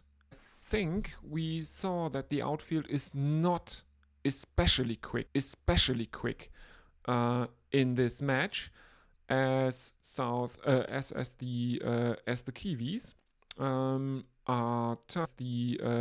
Kiwis are turning to spin in the second over of the match. Eden Carson is coming in to bowl. She bowls off breaks, right arm over the wicket to Tasmin Brits, and Brits can only play out 2 dot balls here. The score remains on 7-0 inside the second over. Next one is played out to mid-on by Brits, and South Africa can take a single. 8 for no loss. As we are seeing a graph again.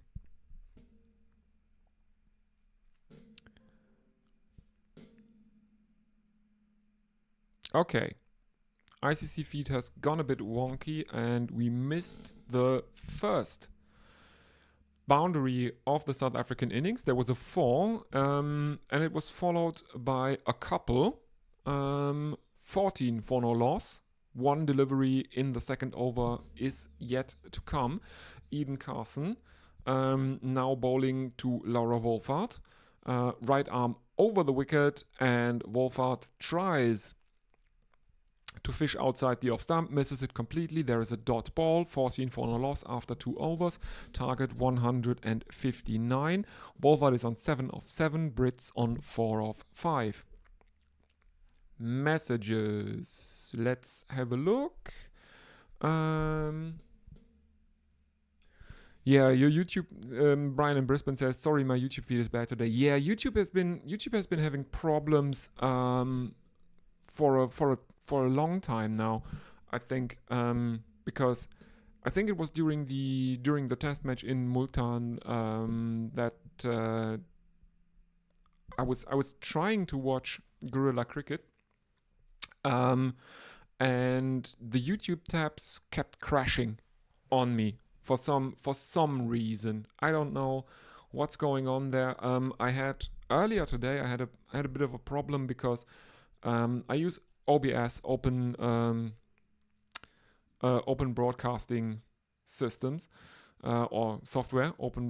It's an open source broadcasting software, and you need a broadcasting software to live stream on YouTube, basically, because all they have built in is support for using your built-in camera of whatever device you are using YouTube on to stream. You cannot, there's nothing else. and they keep changing the interface that that the broadcasting software uses, and so I scheduled the stream on, I think, on Friday. Yes, on Friday after the first the second semifinal. I opened my broadcasting software, started the stream, and it immediately disconnected again. And there was a live stream of the final of the T20 World Cup that lasted for a good second, and I had to scramble and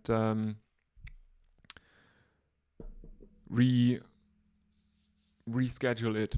Fran Jones is coming in to bowl now. She comes left arm around the wicket to the right-handed Brits, and the South Africans actually take a couple here.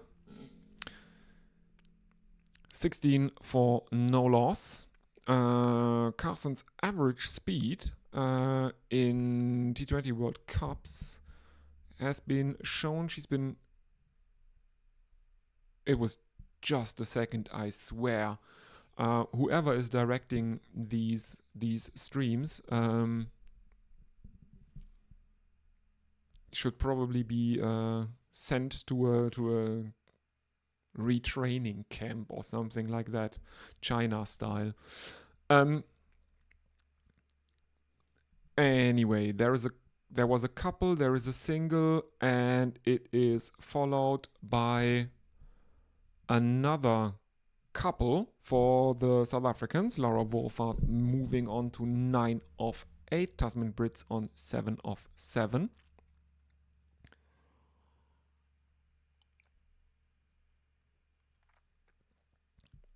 As Jonas aborts her run-up for the 4th delivery of the over. The ball is declared dead, 19 for no loss, and this one is left arm around the wicket, and it is very, very wide outside the off stump, and there is a cover drive from Wolfart, 23 for no loss. As she finds the boundary, it's the 440th 4 of the tournament. That delivery is on the verge of being called a wide. Actually, it's marginally inside the tram lines. Next one is on the stumps, and it is clipped by Wolfart, but she can only find the fielder. And there is no run.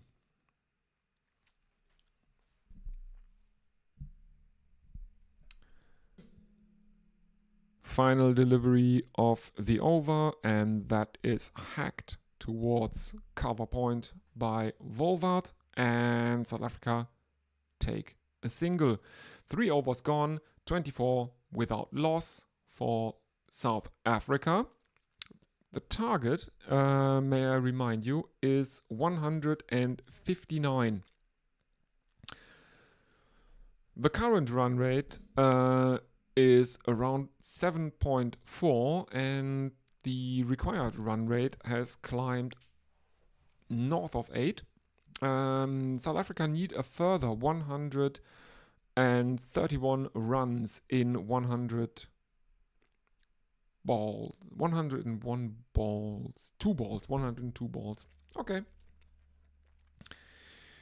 Let's see. Sorry, my YouTube feed is bad at. Okay, I saw that. Yes. Please do write in the chat. Use the chat. That's all fine, but please keep it English. Or you can use German or Swedish. Those are languages I speak as well. But I'm sorry that I will delete any messages in a language I do not speak, because in the end, I'm basically responsible for what happens in the chat, because this is my channel. and YouTube will hold me responsible for at least some of the stuff. So and also I don't like it if people are basically behaving like pork chops in my chat.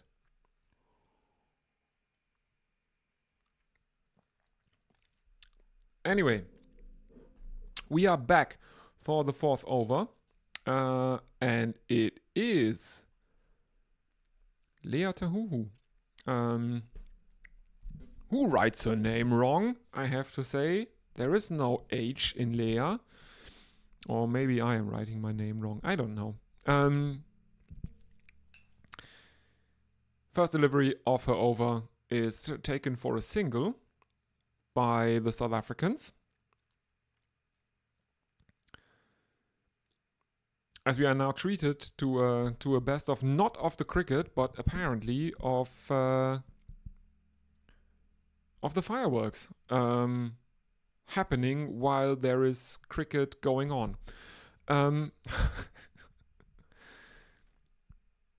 Anyway, I'm certain you will be delighted to hear that if you played fantasy cricket for this T20 World Cup, Mlaba is your best performer in this match so far. As Volvart plays that one out towards cover, there is a bit of relay fielding. The fielder stops it, falls down, chops it to a teammate, and there is a single. That was a bit of an attempt at a drive, but the bat rotated in her hand as Tahu comes in again, right arm over the wicket to Laura Wolfart, who, well, plays a very un-Laura Wolfart-like shot. It's a very agricultural hack, and it ends up in the boundary rope at Cow Corner. South Africa 30 for no loss.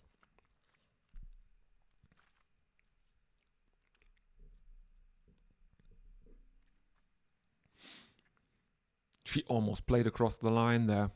Tahu back in. This time it's a bit shorter, and it is pulled by Wolfart, and the result is the same as the shot before.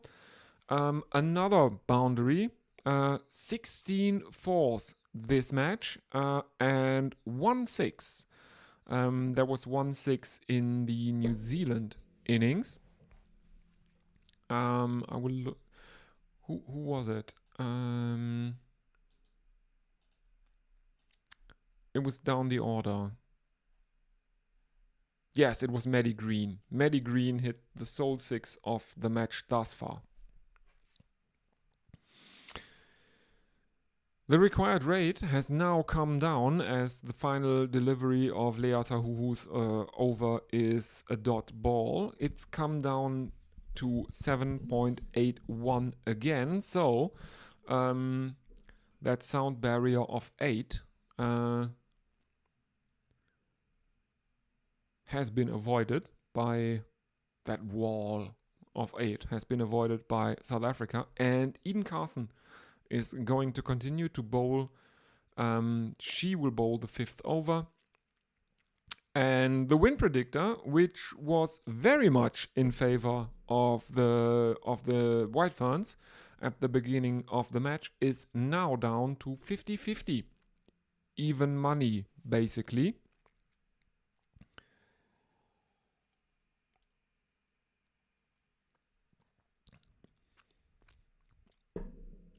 Carson coming in, right arm over the wicket. 2 Brits, the right-hander. And there is no run. The score remains 34 for no loss. Carson back again. Right arm over the wicket. And this one is played straight to mid-on. I would say it's mid-on. It's a deep mid-on, something like that.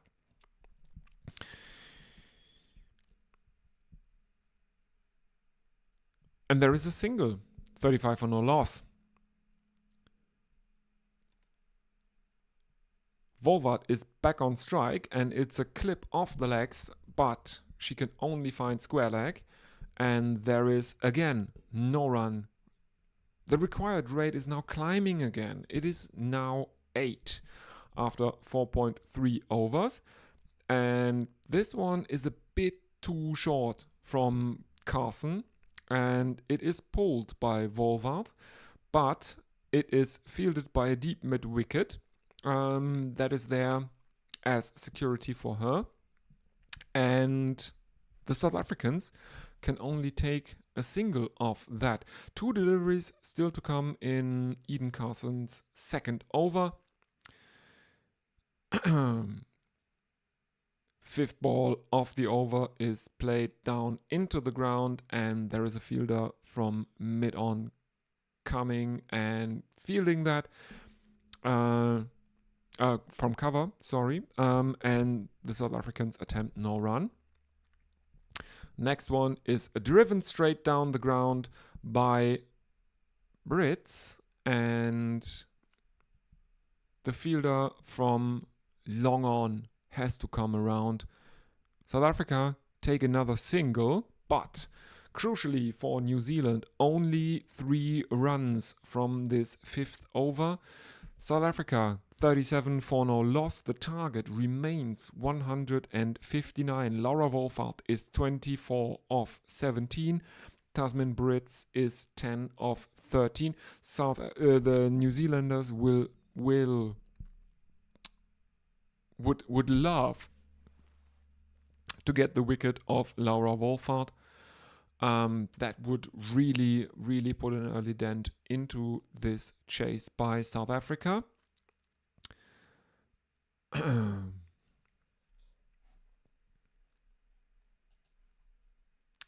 And it is Rosemary Mayer coming back in to bowl.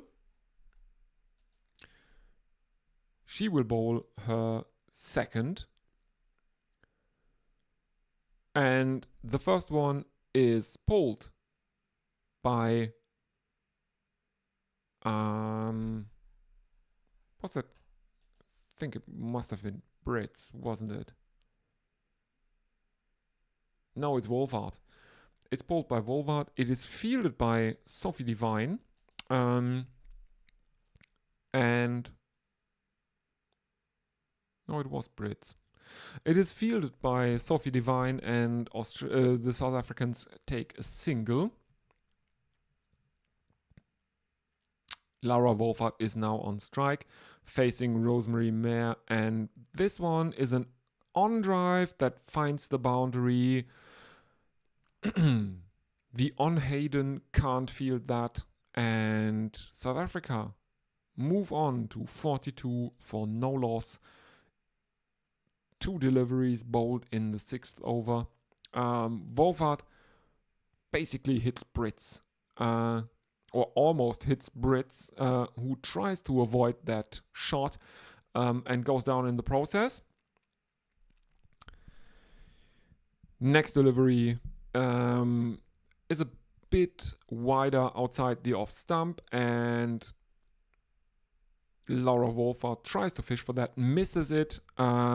Izzy Gaze can't take it cleanly either, but there is no doubt that Wolfart missed that one, so no chance she would have been caught behind. Another single with a pull into the leg side of the next delivery by Wolfart. South Africa 43 for no loss, 5.4 overs played in the chase. The required rate is 8.09. 6 runs have come so far of the first 4 deliveries of this over, and the win predictor is 50-50 even money again. Mayer bowling wider outside the off stump. This is a sliced drive or a cut. It's basically a cut. And that flies over the head of the fielder in the 30-yard circle. It's a very strange shot. It looks like a cut, but it goes basically straight down the ground. And it goes for 4, and the final delivery is another dot ball, 47 for no loss after 6 overs. The required rate is 8. Rosemary Mayer has figures of none for 17 from 2. Laura Wolfart is 29 of 20, and Tasmin Brits 15 of 16. Game on. Let's have a look if there have been any more social media messages. Brian in Brisbane, no, that's the last one. I read that out. Please do use the YouTube chat. I don't bite most of the time. You can also use other social media. The top one is my Twitter handle, and the lower one is obviously my Blue Sky handle. You can use those to tweet me, or I don't know what we have decided to call making a Blue Sky post yet. But if you have a Blue Sky account, I much prefer Blue Sky over Twitter. Since Elon has walked back that block thing and stuff like that. So if you use Blue Sky, use it before you use Twitter to get in touch with me. I will read those out as well.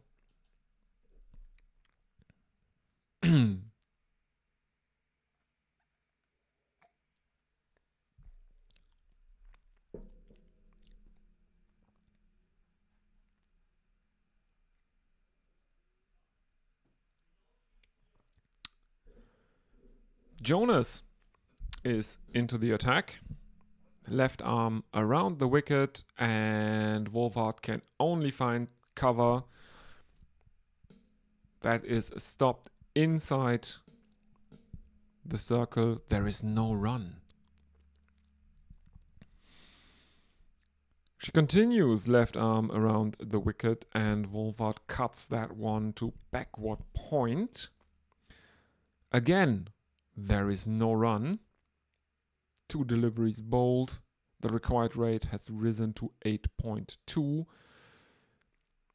Left arm round the wicket, a bit more leg sidey this one, and it is called as a wide from Jonas.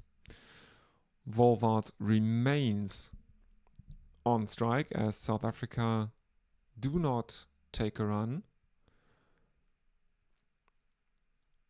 Left arm around the wicket, and this is played out into the leg side by Laura Wolfart. It is fielded by deep mid wicket, and I think they take a single.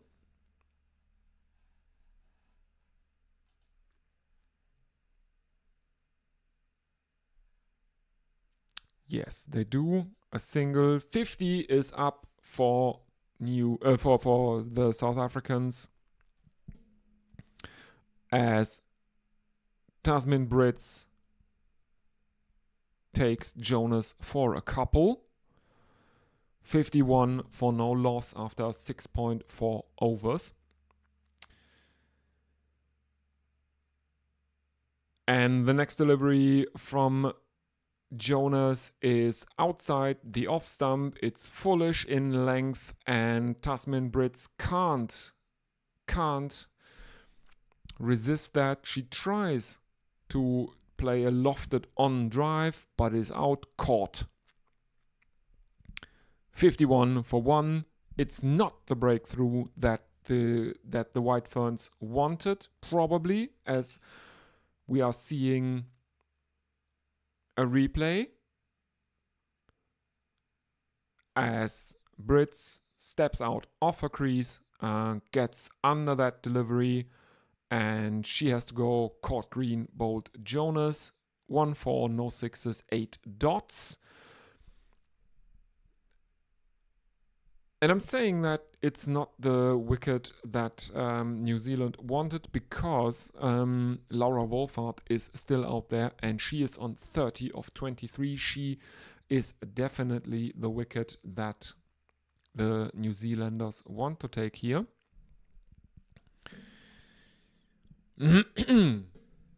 Excuse me.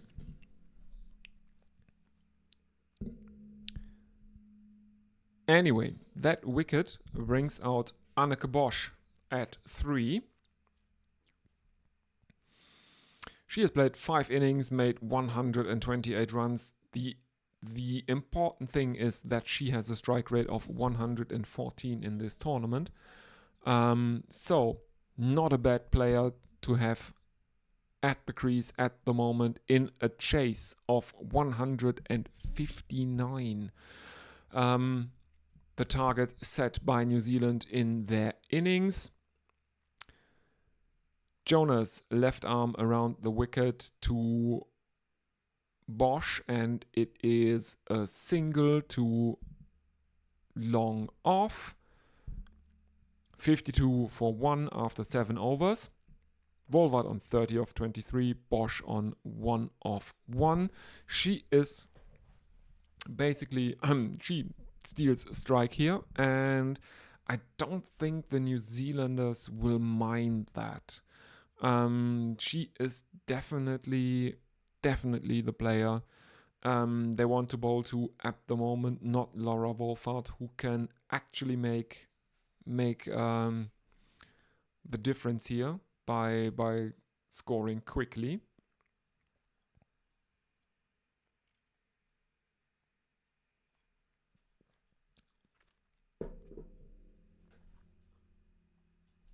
Let me have a look. If there are any more social media messages. No. Brian in Brisbane is the last one. Okay. So we're going to get some leg breaks. Amelia Kerr is bowling.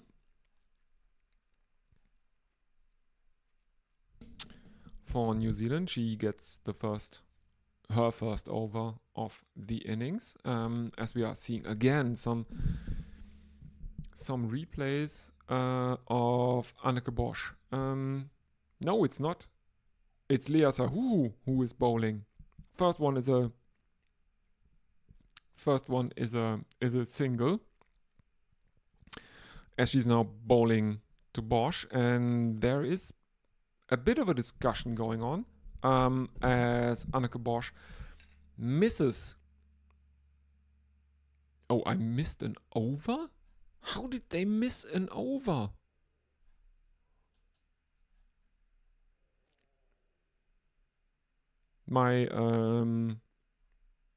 Yes, Amelia Kerr, she conceded 6 runs, and I don't know how the ICC missed a full over.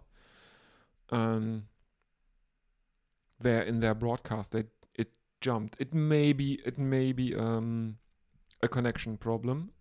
Anyway, Lea Tahuhu, there was a shout for LBW as she hit Anneke Bosch in the stomach. There was a bit of a discussion if they should review that. They didn't. As we are seeing a comparison, New Zealand and South Africa head to head after 8.3 overs. New Zealand 59 for 2, South Africa 59 for 1. So very, very even here. But can Lea Tahuhu change the feeling of the game here? She has conceded only a single of the first delivery she bowled. Then it is followed by 3 dot balls. The last 12 balls have gone for 8 runs and 1 wicket. The pressure back on South Africa, one would say, because the required run rate is climbing towards 9. It's 8.96 now after 8.5 overs. Since Bosch decides to leave one that is relatively wide and short and wide from Tahu. It is inside the tram lines and it is not called a wide by the umpires. So, fair delivery, final delivery of the over. This one is a bit more on the stumps. It's in the corridor and Bosch plays it back towards Tahu, who plays it back towards Tahu, who now has conceded only one run from her second over. Her figures for the night are 0 for 11. Amelia Kerr is back. So, Amelia Kerr is back, who has figures of none for 6 of 1. The required rate is now over 9. I know during the last match we covered here on the channel, the second semi-final between New Zealand and the West Indies. And Amelia Kerr's leg spin has done the trick. It's a filthy full toss by Kerr, who bowls right arm over the wicket to Laura Wolfart. And Wolfart chips it to cover, and she has to go for 33 from 27, 59 for 2, South Africa, and this... No, it's not a full toss.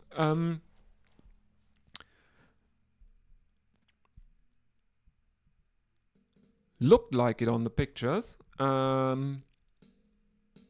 it's a foolish delivery, and Wolfart tried to pick it up, got under it, but didn't get a hold of it. Cover takes the catch, and she has to go. Who was the fielder that caught her? It's Susie Bates. Caught Bates, bowled Kerr, 33. And that is definitely the wicket that New Zealand wanted. The dangerous Laura Wolfart. And interesting. South Africa bring in Marizanne Kapp at 4. Can you call it a pinch hitter? No, I wouldn't. I think Marizanne Kapp is one of the more all-rounder side of things, actually. But I would say that 4 is probably a bit high for her. I think the gambit here is that she can make quick runs. We will have to see. She has played in 4 innings, made 82 runs. Her strike rate is an excellent 151. Yeah, she can hold the bat all right. 9.2 overs. South Africa 59 for 2. A dot ball is the first delivery that Marizanne Kapp gets. The second one is a pull into the leg side. It is fielded by Green at mid-wicket. And I think South Africa take a single. So that brings up the 60 for the South Africans. That brings up 60 for South Africa, and Amelia Kerr is on strike, who plays... Anneke Bosch is on strike. She plays the next delivery back to the bowler. Amelia Kerr stops that.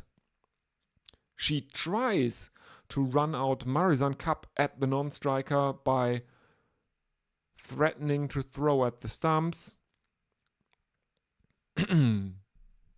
But Kapp is back in her crease. And the final... No, it's the penultimate ball of the over is pulled by Bosch for a boundary.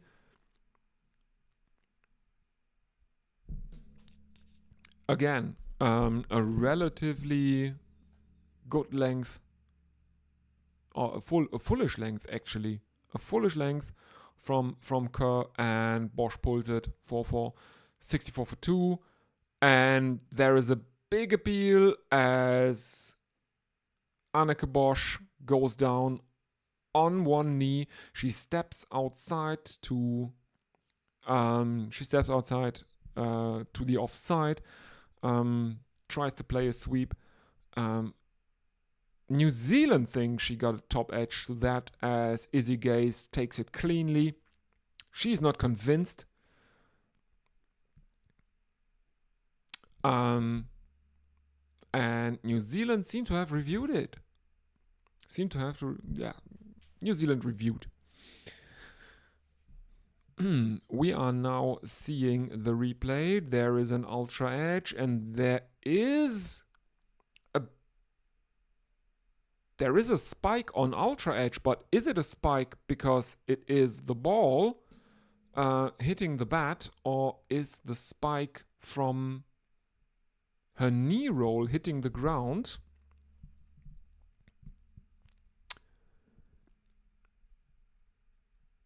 We'll have to see. We'll have to wait and see what the...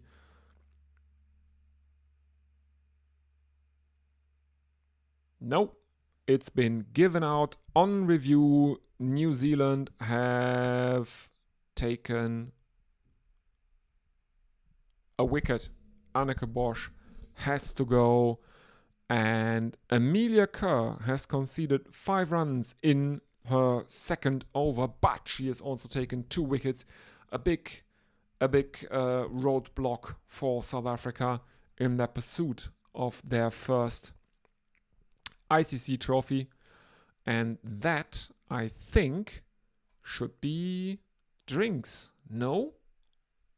Drinks. Yes, I will also take a short drinks break, and I will be back with you in just a second. Thank you very, very much.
Sorry, we missed one or two balls. I'm sorry. I had to go take a bit of a bathroom break. I have to admit.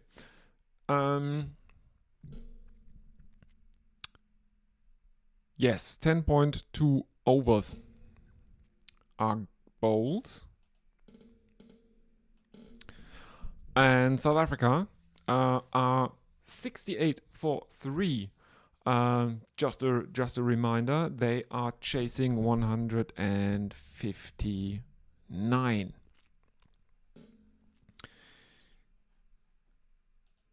And we have Jonas bowling again, Fran Jonas, who has conceded five runs in the 11th over so far. From 4 deliveries, the 5th delivery is clipped off the legs by Cup, I think.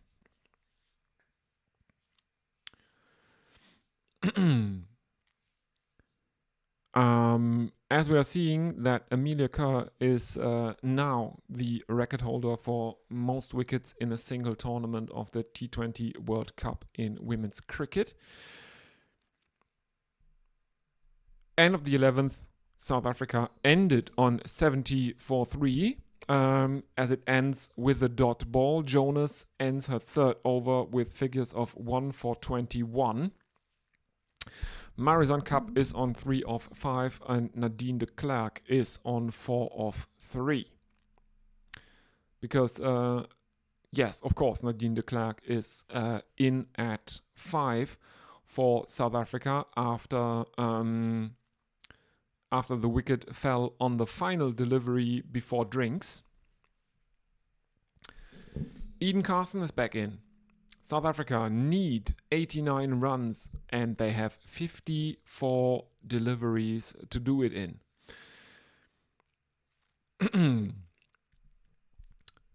Carson bowls and it is fetched from outside the off stump by de Klerk. And there is a single to mid-wicket in it for South Africa, as we are seeing Susie Bates running in the field relatively animated. I think during the last few overs she has had more screen time than Captain Sophie Devine, giving tips to the bowlers. Now we see Marizanne Kapp, who is screaming at someone as she takes another single. De Klerk back on strike, 72 for 3 in 11.2 overs. Eden Carson coming in, right arm over the wicket, and de Klerk is stepping away, 2-leg, trying to pull. There is a loud appeal for caught behind, as she seems to have gotten a top edge, as Izzy Gaze is convinced she has her victim. It is not given out on the field, but New Zealand have reviewed very, very fast. We are now seeing the replays. She steps away to leg, gets down to off, gets down on one knee, tries to pull it. Has she gloved that one through to Gaze?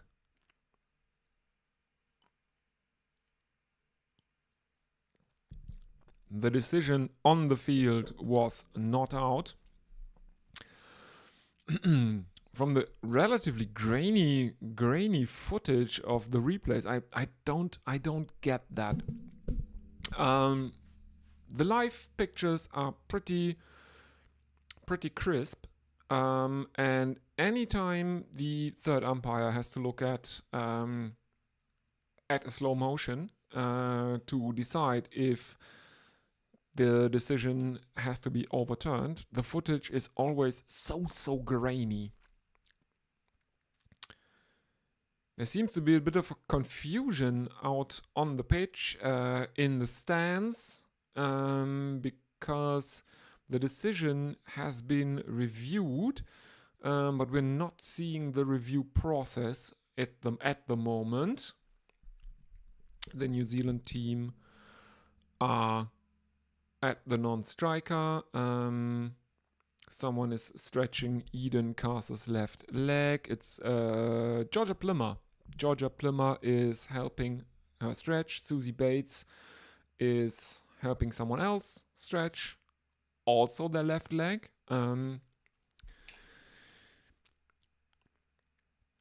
Sophie Devine looking around, talking to Lea Tahuhu. Susie Bates very, very animated there. Yeah, I don't know what's going on. Okay, now we're back we're now seeing the review process again. And is there a spike on Ultra Edge as it goes through? It doesn't seem to have hit the bat. Is there a spike as it goes? There's a minimal spike. As it passes the glove. The original decision has been not out. Is this enough to overturn the decision? I don't think so. There's a bit of wobble on Ultra Edge there, but it's absolutely minimal. It is minimal, and I don't think it is overturned. Let's see what the on-field umpire says. No, it's not out. New Zealand lose a review. South Africa still have 2 remaining. New Zealand left with only 1. After 11.3 overs, South Africa are 72 for 3. And Carson continues. And there is a single in that one. 73 for 3. De Klerk on 6 of 6. Cup now on strike. 4 of 6.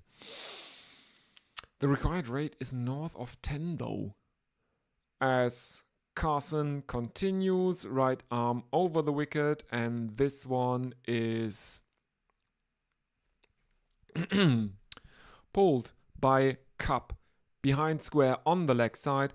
The fielder can't stop it from running into the boundary. All that effort for naught at fine leg, deep fine leg. She basically it's Rosemary Mayer who pulls that into her own thigh from where it dribbles onto the boundary. Next delivery, another pull shot from Cup, and that one is one pull shot too many because she is out, caught at mid-wicket. Marizanne Cup has to go for 8 of 8. I think that's Georgia Plummer out at mid-wicket. It was well hit.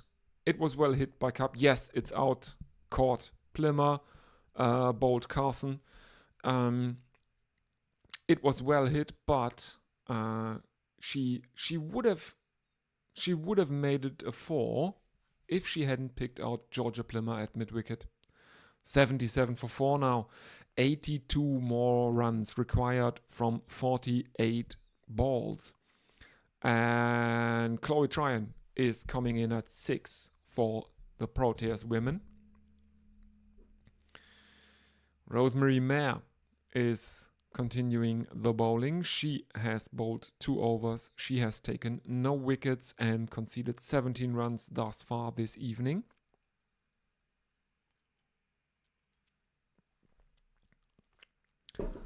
I'm sorry to South African listeners. This looks a lot like another heartache. I'm sorry.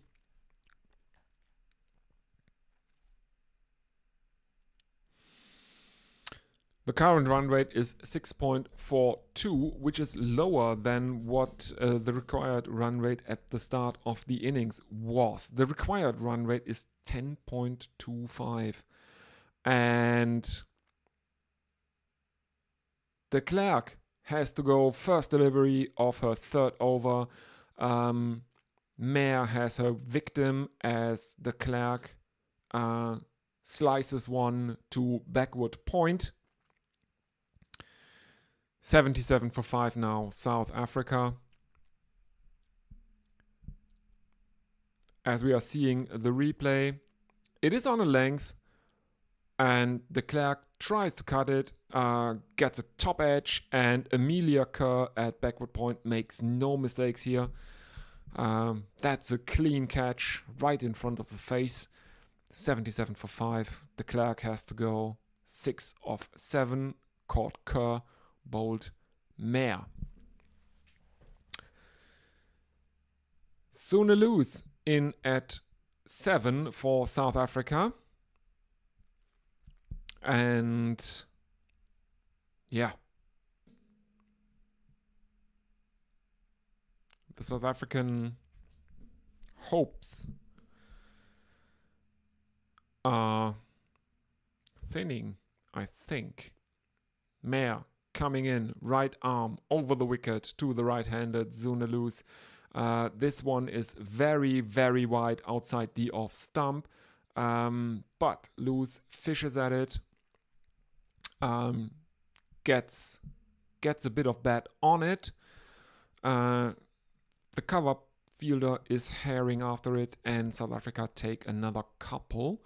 Soonaloos' strike rate in this edition of the World Cup is an excellent 126 from all the matches in the group stage, and I don't think she had to bat actually in the semi-final, because South Africa demolished Australia by 8 wickets. Reminder again, social media, please get in touch with me. Use the YouTube chat, use Twitter, use Blue Sky. If you like this, always give it a like.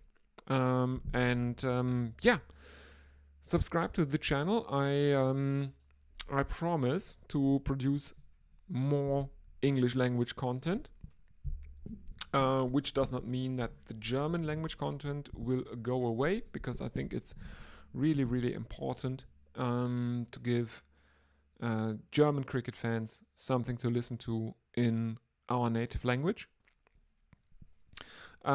Because, as far as I know, I'm the only one doing it. So, you can't grow the game in Germany without German language, reporting, basically, or stuff like, or German cricket podcasts. You can't grow the game if no one is willing to educate people about the history of our great game, to give context to what this means that happens on the field. You know, the stuff like, what do they know of cricket? Who only cricket know? So, thank you everyone. It's been an amazing few days over the last, basically week. 11,000 views for the India versus Pakistan match, 800 for the second semi-final. Thanks again to Adit for helping me out on that one. Everyone, if you're listening and you don't know who Adit is, go over to the community tab on my channel. There is a community post linking you to Adit's excellent Cricket Sickos podcast. You want to listen to that. Anyway, the 14th over is bowled by Amelia Kerr, as South Africa are 81 for 5. And Chloe Tryon is getting a very, very lucky top edge at while trying to sweep Amelia Kerr. But luckily, mid-wicket is a bit too deep and it bounces about 5 meters in front of her. They take a single.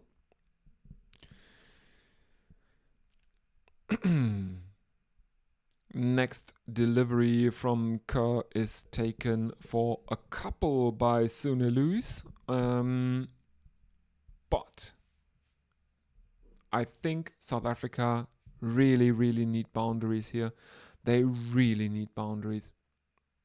Right arm over the wicket. And this is played to cover by Sunilus. It is fielded inside the 30-yard circle and there is no run. We are seeing a graphic showing us the partnerships, and the only one of any real consequence is the opening partnership between Laura Wolfart and Tasmin Brits. Sorry. Another single for Sunilus, and the next one is swept by Tryon, but it is fielded at fine leg.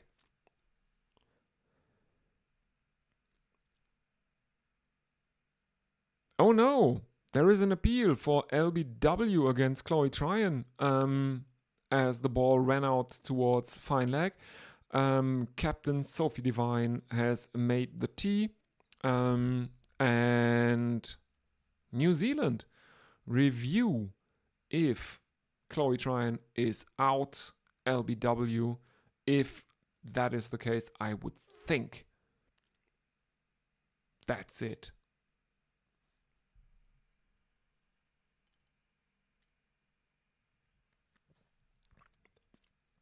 We are now seeing the replays.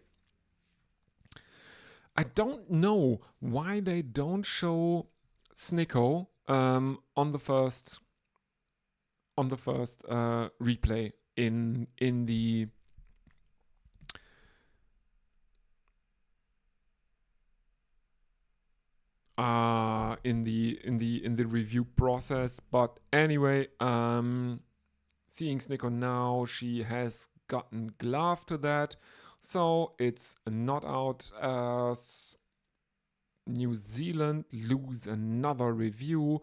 They are out of reviews now.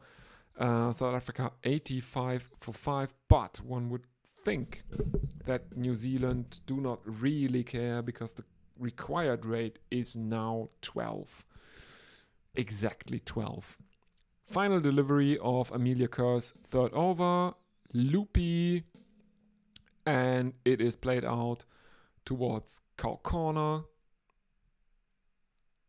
There is a single for South Africa, 86 for 5 after 15 overs. Chloe Tryon is on 3 of 5, Sunilus on 6 of 6. Let's have a look at the good old socials. No, I don't think there's anyone new in the YouTube chat. Brian in Brisbane is the last one. I have read that one. Twitter and Blue Sky. Let's see.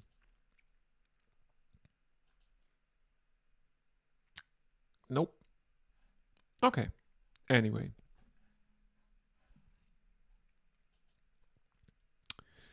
Back to the cricket.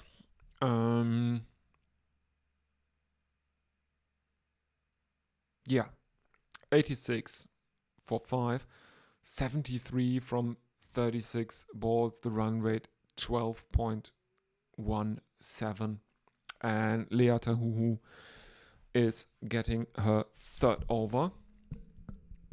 Right arm over the wicket. And that one is played out to mid-on. Maddie Green fielding it there. Very, very slingy action by Tahuhu here. Um, I like it. I like round arm bowlers. I have to admit, I have a soft spot for them.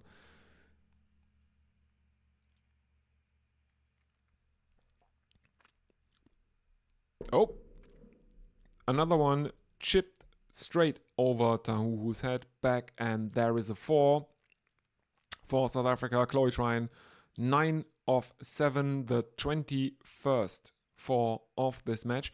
Much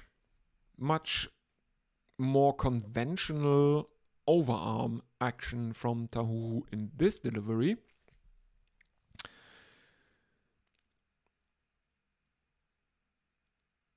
And this one is chipped out to deep backward square leg and or pulled out or hooked. And there is, I think, a single in it. It was hit pretty hard. But there was a fielder out there. So the South Africans can only take a single.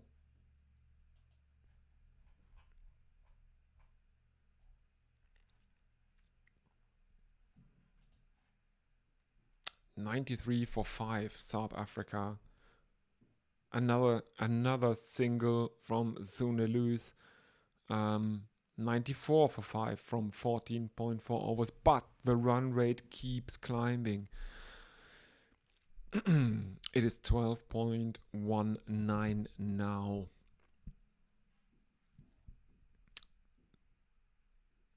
There is a deep point, there's a cover, there's a mid-off, backward point. Long on, deep mid-wicket, deep backward square leg for for Chloe Tryon. Let's see what she can do here. 65 runs required, 32 deliveries left in the innings. And this one is played on the onside and long on comes in. It's Maddie Green at long on fielding that one. 95 for 5. 64 runs needed, 31 deliveries left.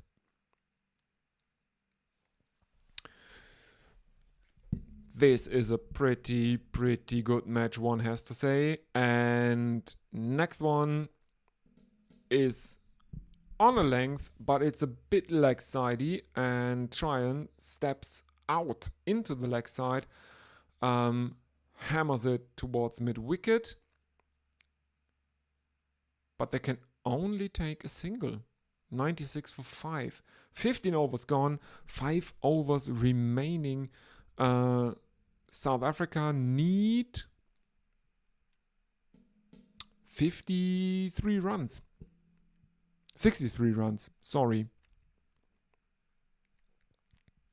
Brooke Halliday is coming in as the bowler for New Zealand for the 16th.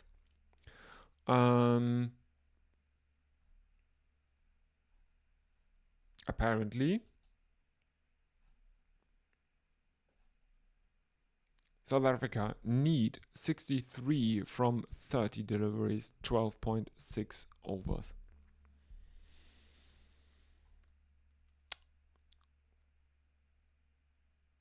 So yeah, Brooke Halliday.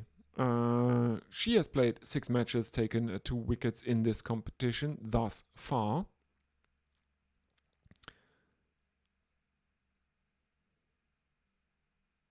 And she is bowling pure military medium, and I think this is the first time that we have seen an offside wide in this match, because she bowls one. 97 for 5.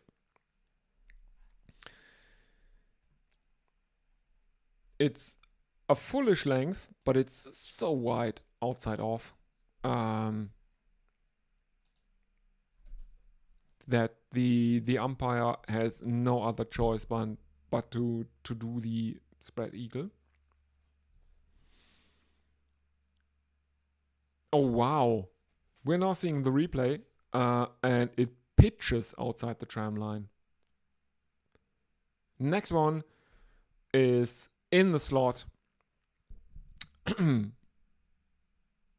it is out, caught at cover.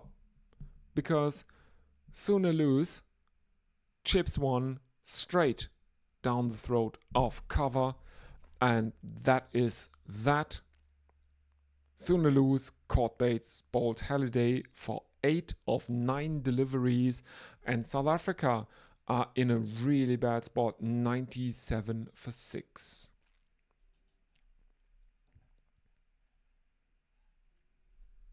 (97 for 6). Sunaluz has hit no boundaries. She has hit 3 dots. And that brings our Derksen to the middle. She comes in at 8.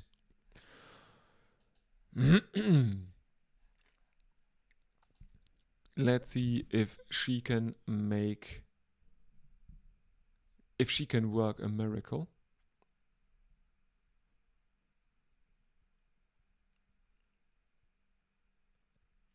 Annerie Derksen. I'm sorry. I will apologize in advance if I call her Derksen, because Derek was a very, very popular police procedural in Germany. Very, very big in China for some fucking reason. Yeah, no. Annerie Derksen is her name. And I will try my very best to not call her Derrickson.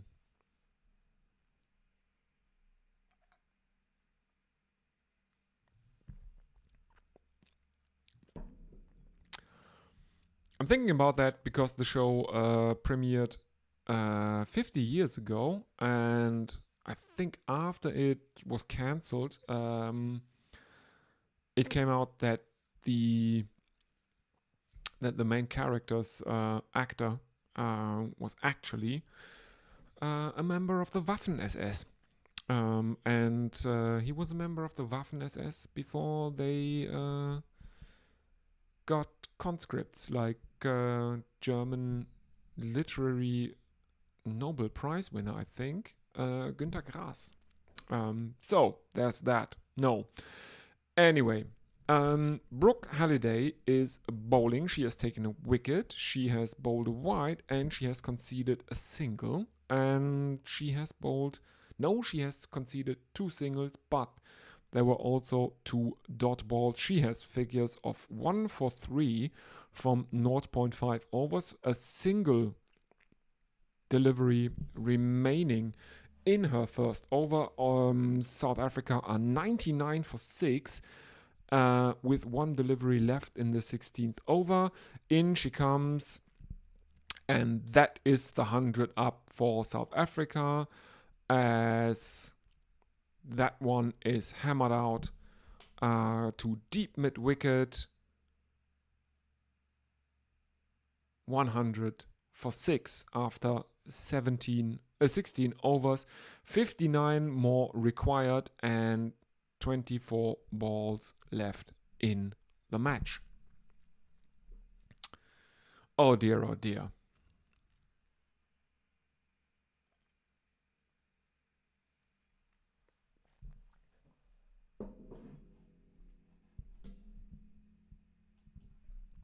Oh dear, oh dear.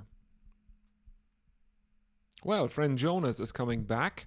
She has figures of 1 for 21 from 3 overs. Derksen is on strike. The required run rate is now fast approaching 15. It is currently 14.75. We have Fran Jonas coming in, left arm around the wicket to the right-handed Derksen, and that one is high in the air, but there is no fielder in the vicinity of where that ball is landing, and South Africa take a single.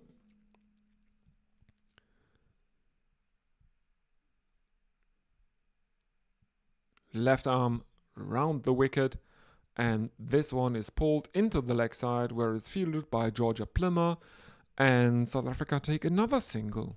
102 for 6 after 16.2 overs. I think the New Zealanders, the White Ferns, are content with allowing singles here. They need to watch out and restrict the couples, but everything else is basically it's a safe bet for New Zealand. And this one is hammered by Derksen towards long on, who does well to run in and deflect that, because otherwise it would have reached the boundary. Long on comes running in, deflecting it back towards the middle, and deep mid wicket is coming in from her position to clean up and to take up the ball and throw it back into the middle. There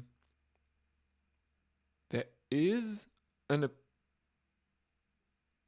appeal for a run out, but that one is safe again.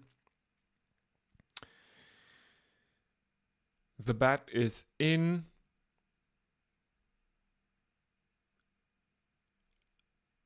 And the TV umpire agrees. Another chip shot. This time over backward point. And I think that's Lea Tahuhu running in. Feeling it. No, it's not. It's Eden Carson. Sorry. South Africa take a couple. 2 deliveries left in the 17th over. 6 runs so far from this over, but the run rate is over 15 now. Fran Jonas again. And Chloe Tryon rolls her wrists over that one.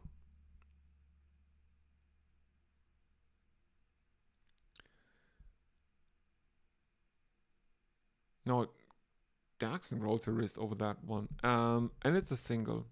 Tryon is on strike now. It's when they change the indicator of who is on strike is, I don't know why it doesn't match the pictures on the screen. I don't know why. I'm sorry, everyone listening. Anyway, there's a dot ball to end the over, and 17 overs bowled. South Africa are 107 for 6. They need 52 from 18, and Amelia Kerr is brought back in with her leg breaks.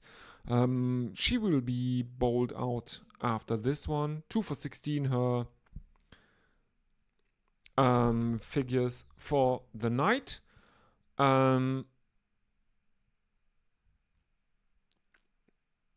The first one is missed by both batter and keeper, and it is reined in at backstop by the fielders.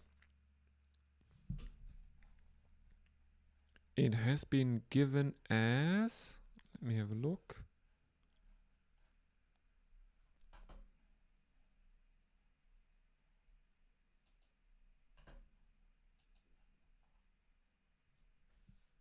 Buys, 2 buys.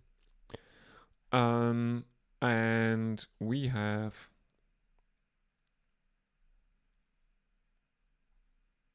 in the next delivery a couple. Yeah, there's a replay of the buys. No one saw that coming. Everyone missed it.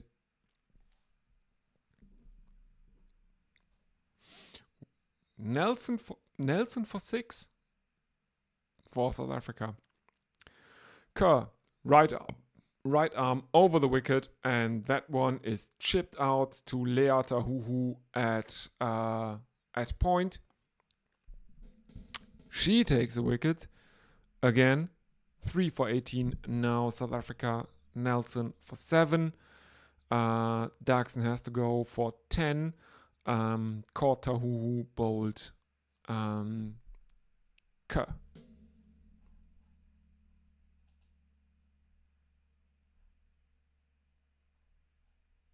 Sorry, Bates. It's caught Bates, bowled Kerr.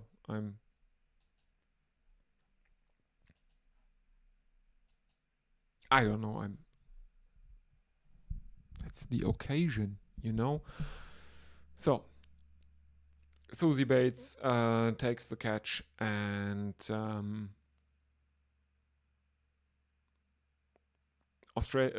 South Africa need 48 runs from 15 balls, which is kind of a What do you say to that? That's basically irrelevant or impossible. That's basically impossible. The required rate has risen to 21. We were talking about that fact earlier, that yes, Dubai is one of the higher scoring grounds in this competition, but a 21 run rate in a T20 international is basically, that's it. You're done. If it is not the final over. So, looking at this match, we have seen that the outfield here is very, very slow. And I think that hurts the women more than it does hurt the men. Because the women generally hit more force in comparison to the men. A higher percentage of all boundaries is force for the women, and I think that a slow outfield therefore makes the women's games relatively interesting, because it comes down to who can really efficiently run couples and triples. Yeah? Okay. It's just my tell me if I'm very, very wrong with that one. Anyway, South Africa end the 18th on 117 for 7. And Rosemary Mayer is going to bowl out. She is bowling the 19th over, and this one to Tryon is right arm over the wicket, and it is on leg stump, and Tryon steps back to the leg side, tries to hoik it, and only finds the fielder. South Africa 117 for 8.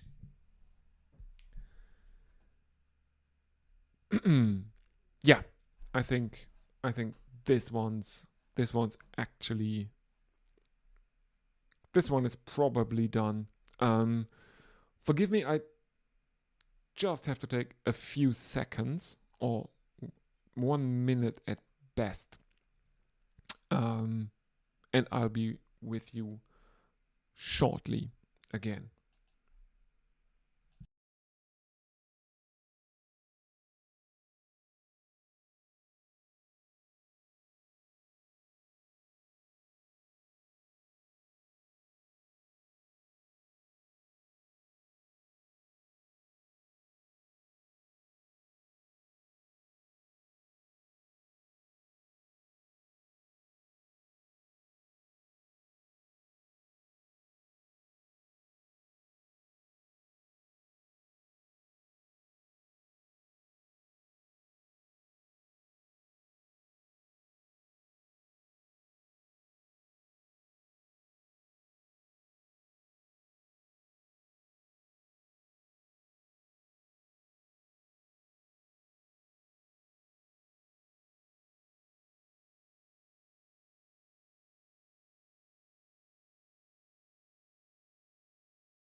Thank you for your patience. I'm sorry. Yeah.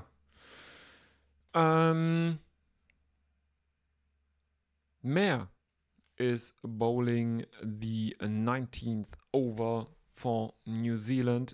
She took a wicket on her first delivery of the over, followed it up with 3 singles.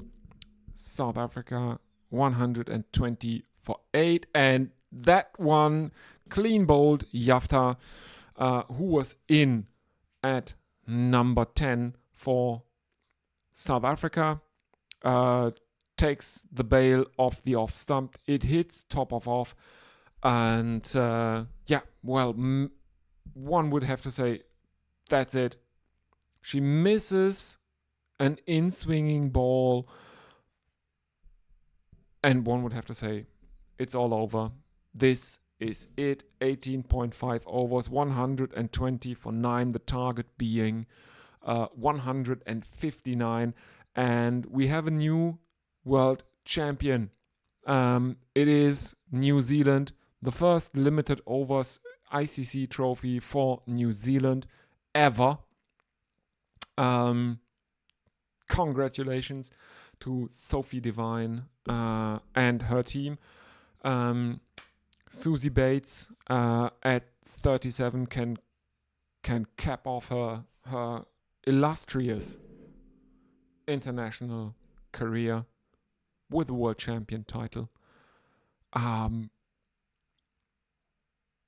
These are the last rites, one would think. Kaka is making a single, and that ends the 19th over. South Africa 121 for 9 with a target of 159. That is unlikely. Wow, what a match.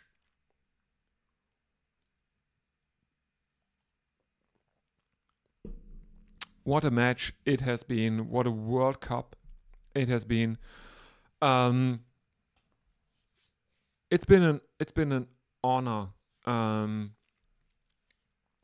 to be able to commentate on this, and Carson is bowling the final over. Ayabonga Kaka taking a single of the first delivery of Eden Carson's final over of the night. And New Zealand won't mind the tail enders here taking singles all a day long as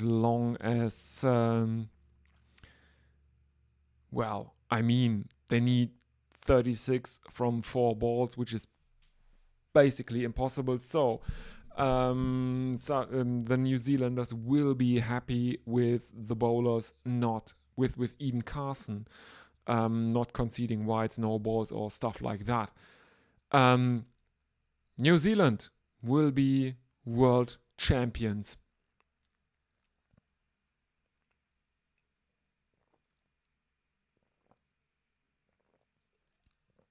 That much is clear. They have 2 balls remaining. They need 34 runs. Susie Bates looking to the heavens. Sophie Devine looking very, very, very pleased. This has been a great tournament. This New Zealand team has been great. They've been great to watch. I watched the, and I'm an India fan, but their performance against India was amazing. Their performance in the semi-finals against the West Indies was amazing, and it's all over. New Zealand are world champions. Sophie Devine and Susie Bates are embracing in the middle of the pitch. They know that this was their last shot at winning a world championship.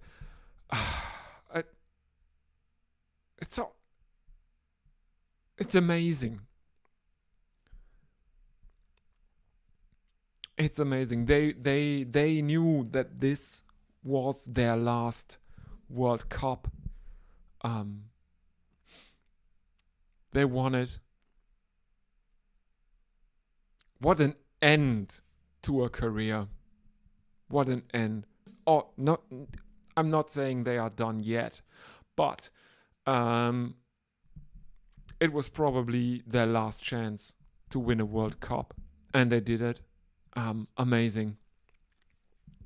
Heartbreak again for South Africa.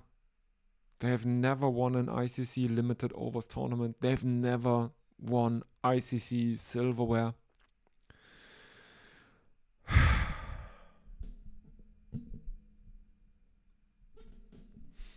I feel for the South Africans, but I'm also overjoyed for this New Zealand team to win it all. These two teams have been the best throughout this World Cup. That they went into their semi-finals definitely as the underdogs. South Africa against Australia, the giants in women's cricket, because in sports money matters, and Australia puts a lot of money into women's cricket, whereas South Africa doesn't put any money into any cricket, regardless of gender or sex. And the New Zealanders, with a relatively old team, with aging, as people would put it, aging superstars like Devine and Bates, coming up against the West Indies.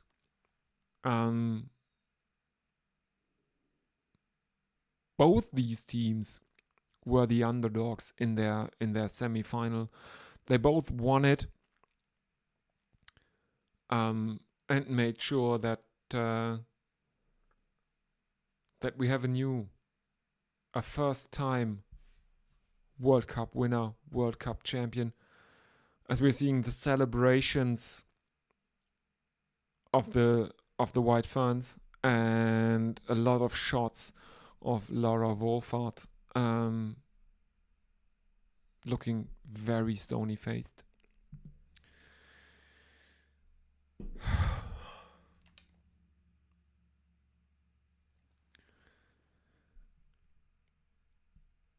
Amazing. An amazing match.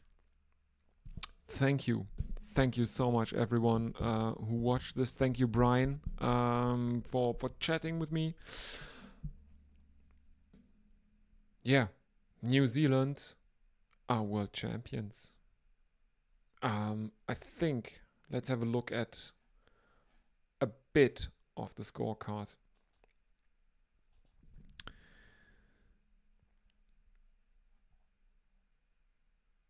The high score for South Africa was the captain, a true captain's knock in a losing effort. Laura Wolfart made 33 of 27. No one else broke the sound barrier of 20. South Africa end on 126 for 9.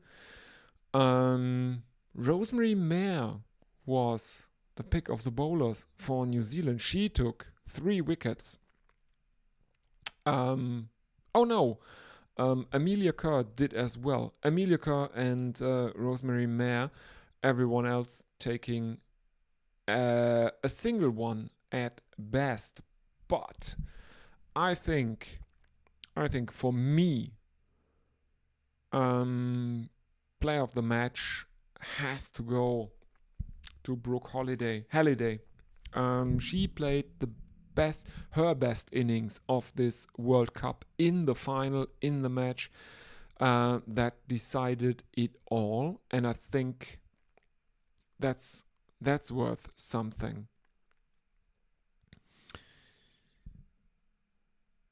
She didn't make the highest score for New Zealand. That would have been Amelia Kerr, but Brooke Halliday did it under pressure with a very high strike rate, 135, which I think is the highest in the match. Let me have a look. It is indeed. No, it's not. But only because Yafta made 6 of 4, which puts her at 150. Anyway, it's been an amazing last week. Thank you all who watched and listened. Thank you very, very much. I've grown from 49 subscribers to now, let's have a live count.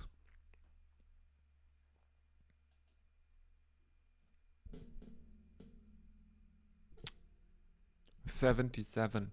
Currently almost 80. From 49 to almost 80. Within a week. You all have been watching. Thank you very much for that. If you watch this until the end, thank you very much.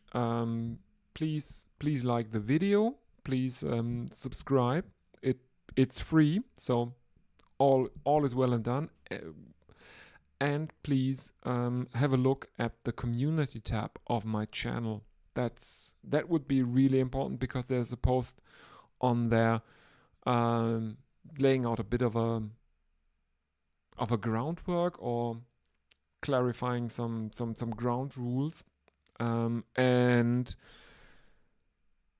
also linking to a video by my friend Adit that explains who I am, because it's an interview he had with me a few weeks back, and I think that's a really, really good starting point if you are listening to me. So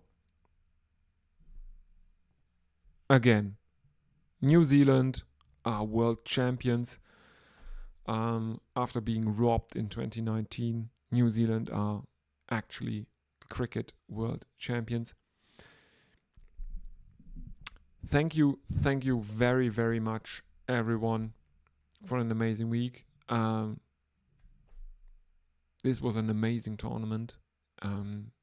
Yeah. I don't really know what to say. Thank you very much. And bye. And we'll see each other again relatively soon if you want. Thank you again.